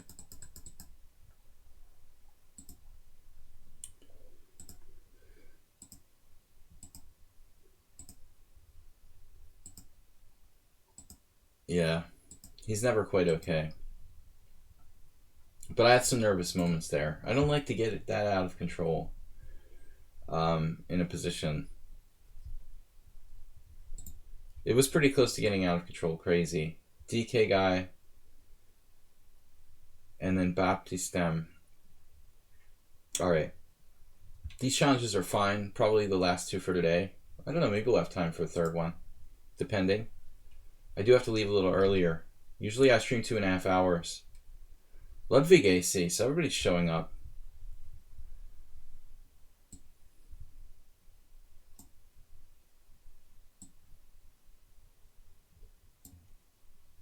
I need to play something different here. The G4 Gambit. Just for fun. I've never played this. This is like a Gareev style opening. But we'll just have some fun. The great attack of El Khalif. Solidly declining the pawn. I guess I like to take with black, and then on e4 play d6. Kind of like Peart's defense setup. So what do you do now against this? It's a deferred grob. The grob. His knight is going to entrench itself at e4. So what other options do I have? h3? Maybe we do that. It's basically a grob. I don't necessarily want to encourage his knight to take up residency on e4. And I keep g5 in reserve. You know, if he goes h5, then I play g5. Not going to argue that this is good for white, but it's playable. Highly dubious, of course. Purist like myself. I don't play the grob. I play almost all other weird openings, but the grob is just gross. The grob is gross. Just really weakening. c5, an extremely principled answer from DK guy. Yeah. Then what else would you do? Just pretend you're white. I'm playing h6 and g5 against your queen's gambit. Seems sound, doesn't it? Alright, so what does g4 do? It gives us g5. g5 would force him to play like knight e4. That might weaken his control over d5.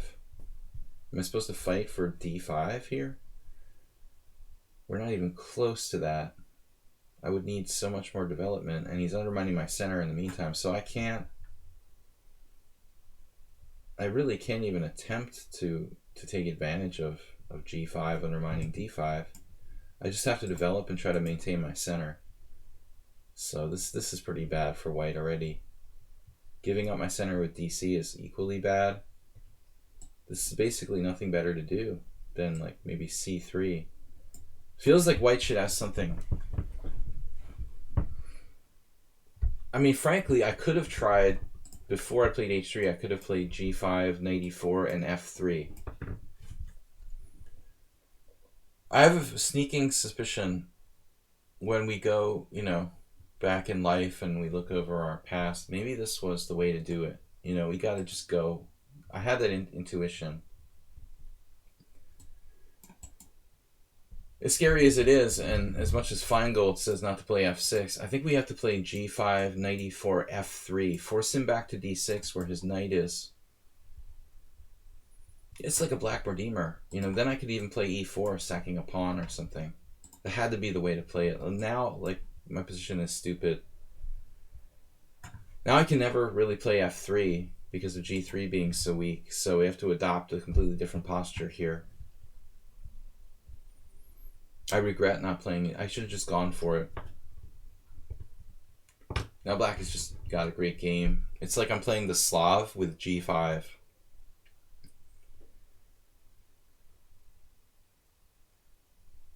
It's like, well, it's an accelerated Botvinnik variation or something. He just didn't play bishop g4, bishop h5. And reversed accelerated Botvinnik variation, where I'm playing g4 before he can even play that. Okay, so we can have a normal, it's a standard Slav here. In all seriousness, kids, I don't know. Doesn't seem very correct. Maybe I should have played e3. I have no freaking clue what I'm doing in this position. It is definitely not good for white. f3, e3. What a stupid opening. It's the exchange Slav with g4. I don't mind h3 too much, but g4 is definitely going a little too far.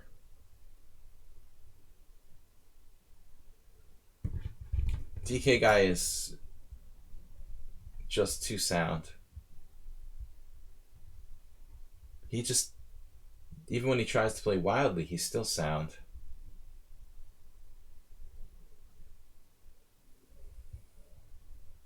Such a stupid move. It's ridiculous. g4. So Sufi said c3 is just passive. I think it was better to open position even more. Well, I feel like playing for knight f3 and c4 would inherently be the right idea, you know. But I just didn't see how to make it happen. He's going to take on d4, so maybe you're right. Like, just play knight f3 and let him take on d4, take back with the knight, I presume. and let him play a Grunfeld type position with like e5, where this g4, g5, g4, whatever, g5, g4, who cares? Yeah, that's an interesting concept. We could basically play it like a Grunfeld with a kamikaze g6 pawn. I like that. If I ever do this again, which I won't, I promise, I'll remember that for next time. We're not doing this again. I can assure everyone. So if we hadn't played g4, now g4 is going to come into the... Now g4 is suddenly... g4 is suddenly becoming relevant again. But a kamikaze g6 pawn in the Grunfeld. Interesting. Yeah, I was so afraid that he would overrun me in the center. But I should go for it. I mean, that would be... If he does play d5 and e5 and whatever, my g5 pawn could drive his knight from f6 and take over control of the center. Wow, going forward with h5.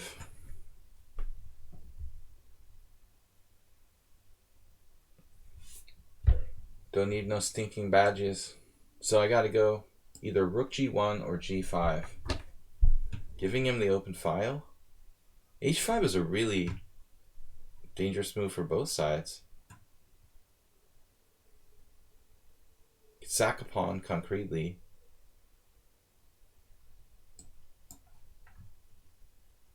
I'm not afraid to sacrifice pawns. I love sacrificing material for the initiative. Just prefer to do it when it's objectively sound.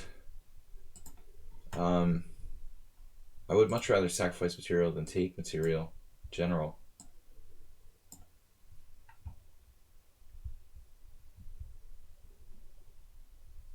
Standard.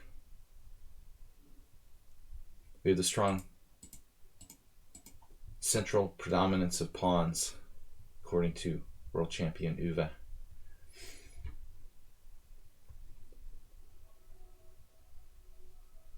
No one castles. Not for a while.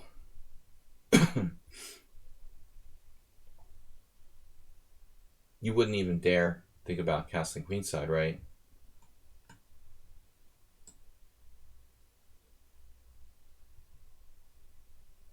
You wouldn't dare do that. I could castle queenside.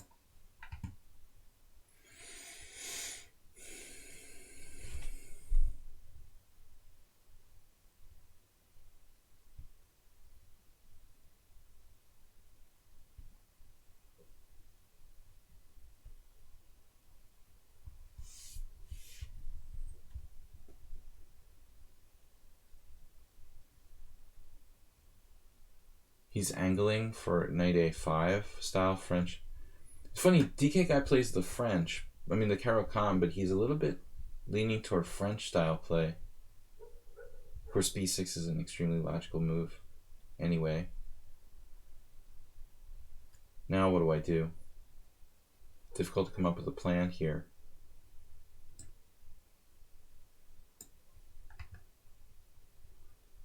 King is trapped in the center. But if knight a5, I have bishop b4. He wants some checks.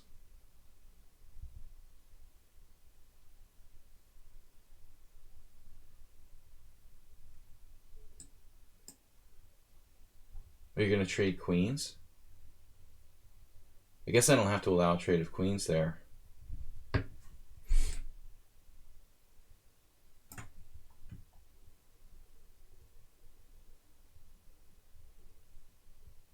Alright, he's Mr. Time Master.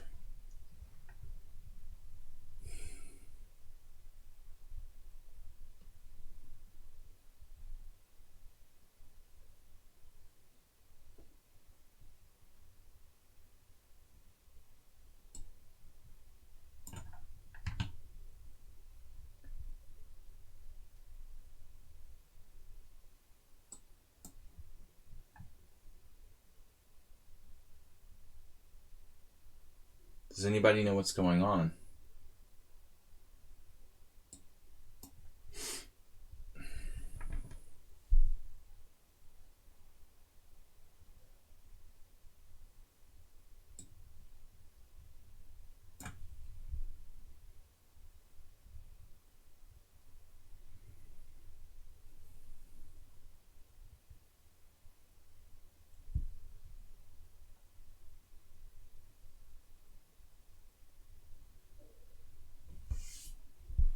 Not really sure. This is not okay for black somehow. What?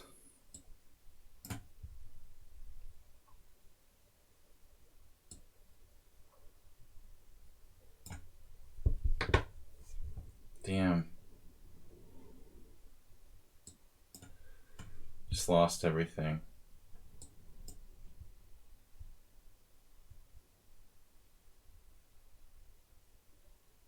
That was pretty insightful.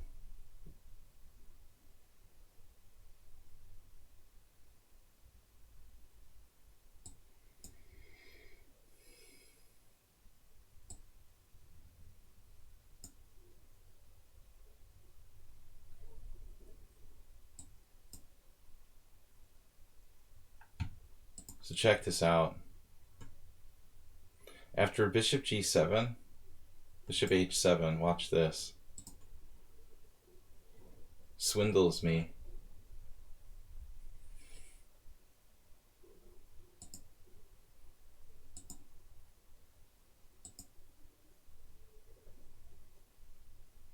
With 6 seconds, I just couldn't defend.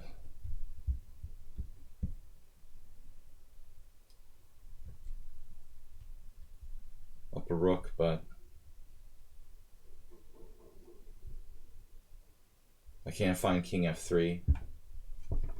Just too hard to defend this.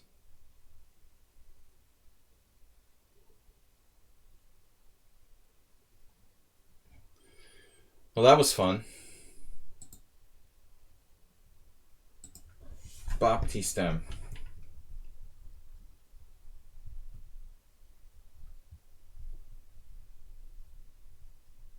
I love getting beat up. Anyway, it was entertaining until the end. That wasn't fun. I'm having a hard time playing weird openings today for some reason. Otherwise known as fun openings. King f3 wasn't on my radar. The surprising counterattack out of nowhere. Didn't have enough time left to really deal with it. But DK guy just took it all in stride.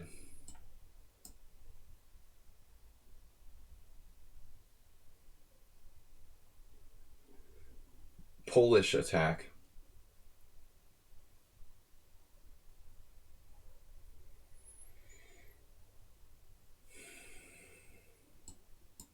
I don't know about c4 actually.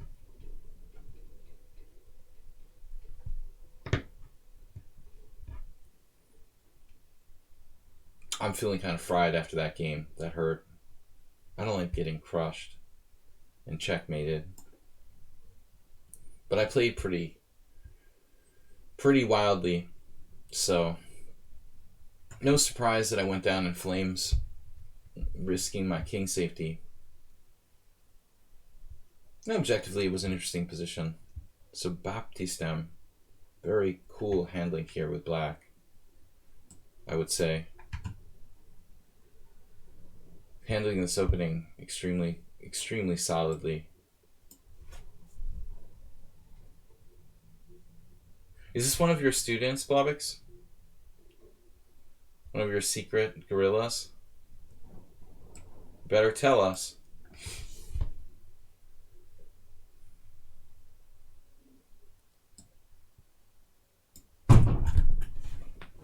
Whoa, something crazy just happened. I'll be right back.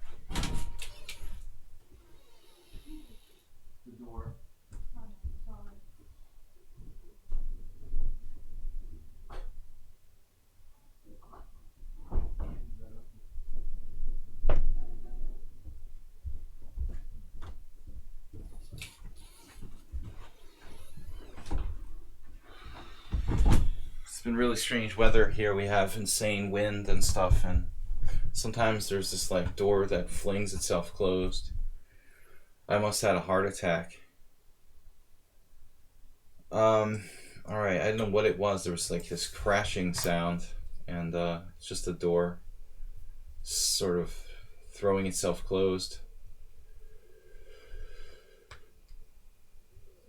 High pressure system.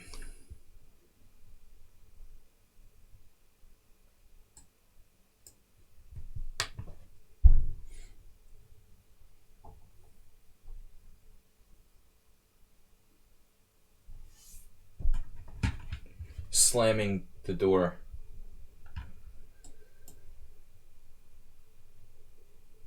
Yeah, good game, DK guy. You got me. Queen d7 with the self pin. That's the wrong move. So you have to play queen b7.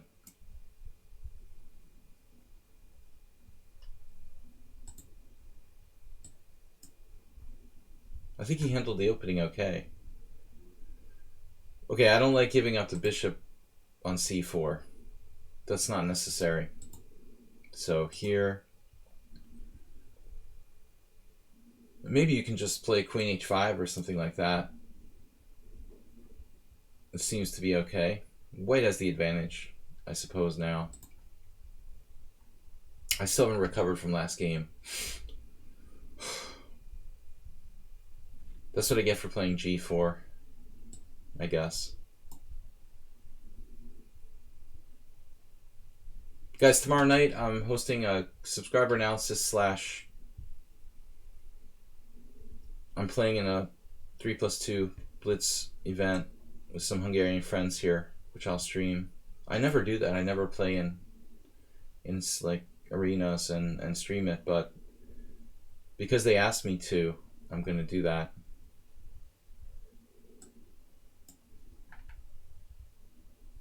It's hard to concentrate when I'm streaming. You know, it's hard to think about the game and commentate too. So I don't like to play rated games normally. But I'll just do some light comments while I'm playing tomorrow night at 6:30. White was actually not that good here in the opening, but black just like hung all of his pieces. Somebody should gift. I should command someone to give Tom a sub. I'm not a dictator like some streamers. Hey, somebody give him a sub. I like it to be voluntary. In the era of now that Trump is officially a fascist, I guess we should start just dictating. People should give subs to whoever I commanded.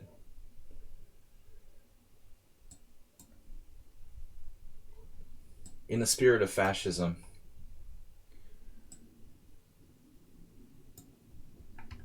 Black lost all of their pieces.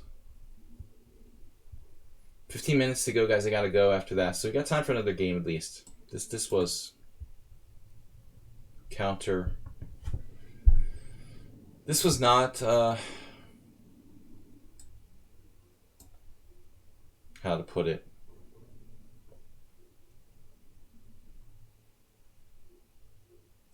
This was fun. That's what it's about. It's about fun openings.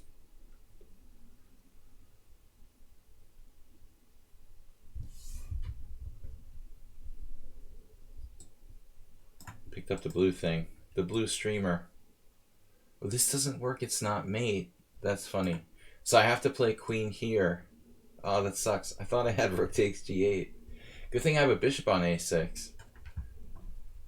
This'll work.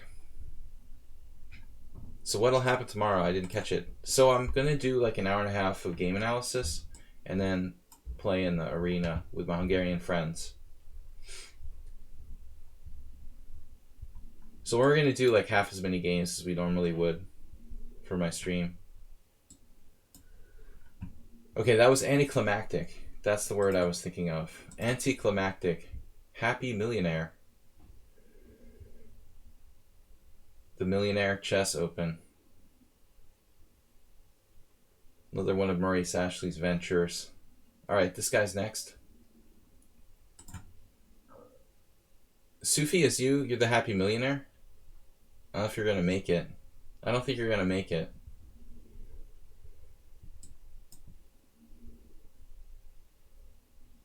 I want the endgame only for teaching purposes. It's a rated arena, yeah, so I have to keep my commentary to a minimum. Alright, we're going to sack a pawn. I'm supposed to play unusual openings here. I did it again.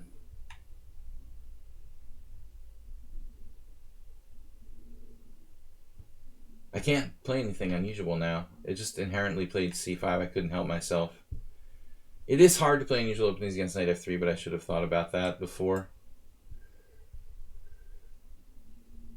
Let's try to keep it fun. There, h4. That's the spirit. We try to keep it fun. Friday you can play. Challenge me on Friday morning. Absolutely. The Benko. Where's Ludmila Kropovkin, who played a very similar pawn sack against me? Maybe knight e5 there for white. Might be a better move order. It's generally not sound to play oof. Not sound to play oof. Not sound to play the Benko if the opponent doesn't play d4, as I've said before. Allowing h5. This is the key cog in white's plan.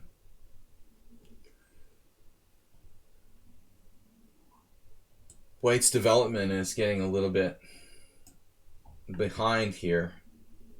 And I like my pawn, like the Benko, as I try to teach people who play the Benko, the pawn chain. The healthy dragon pawn chain. The Benko. Wednesday is fun now. Fun openings Wednesday. It doesn't rhyme though. Fun Friday.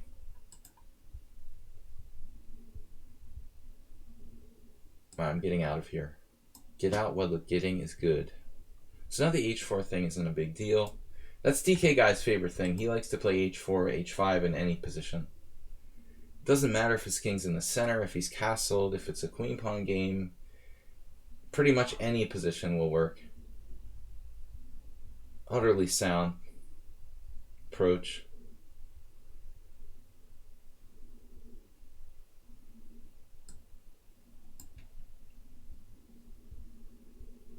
I just think that weird, it sounds weird. We need to change it to fun for marketing purposes. Now we're gonna have to worry about h6. This is the new thing. Alright, I guess I take here. I'm really groggy tactically today. I hung a queen. I dropped a knight c2 check.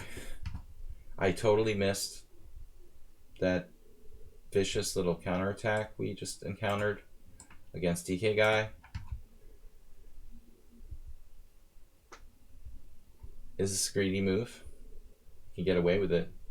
Yeah, you're trying to win a piece, but it's not happening.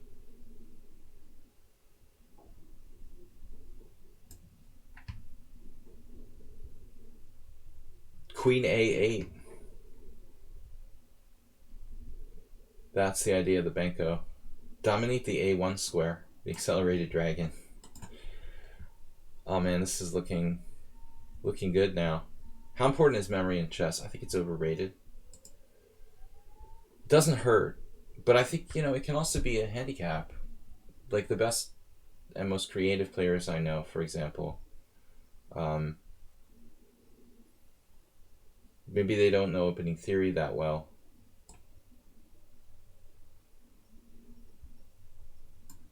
But they make up for it in creativity. I think like too much study of opening theory, too much memorization of opening theory can be bad. I was thinking queen a8 to sack the exchange, but alright, this is fine. My opponent is insanely fast, no? But to answer the question properly, I don't think it's that important. That's one of those misconceptions that you get at like parties. Are you really good at math? You're a chess. I heard you're a chess pro. That must mean you have a really good memory.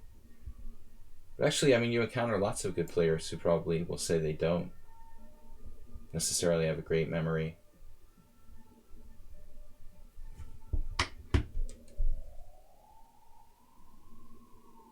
I don't think it's that important. Pattern recognition, ability to calculate, concentration. These skills are more important than memorization or ability to memorize things. It doesn't hurt to have a good memory, but I don't think it's in the top 3 most important traits. What do you call it? A trait? Skill sets.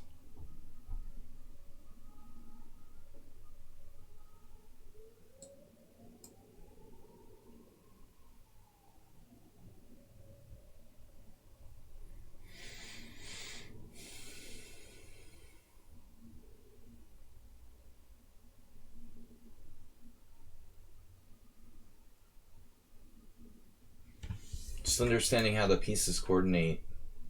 Every game could be like a new game to you. But if you have the skills, where you really understand positions, evaluating positions, it's not so important.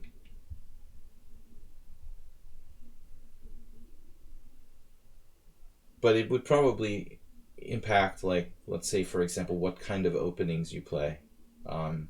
Player who's not as good in memory, at a high level at least, would probably have to play more like slightly more, let's say, restrained opening systems. They're not going to benefit by playing the sharpest possible openings. That's about it. Anyway, guys, I gotta leave early today. I'm gonna leave you, and tomorrow night we're gonna resume at 6:30 CEST enunciation. Mr. Ponda, thank you, and thanks to you guys for joining me, subscribing. We had some resubs, some small donations. Also, it was nice to have a visit from Spinal Tap Chess, International Master Tom Bartel, and Danis. We had 2 IMs just stop by the stream. Bartoshi Daniel earlier. So good to have some friends here among the stronger players. Hey, stay safe, guys. Okay, be careful. Bye-bye. Bye-bye, guys. Thanks for watching. I'll see you tomorrow night.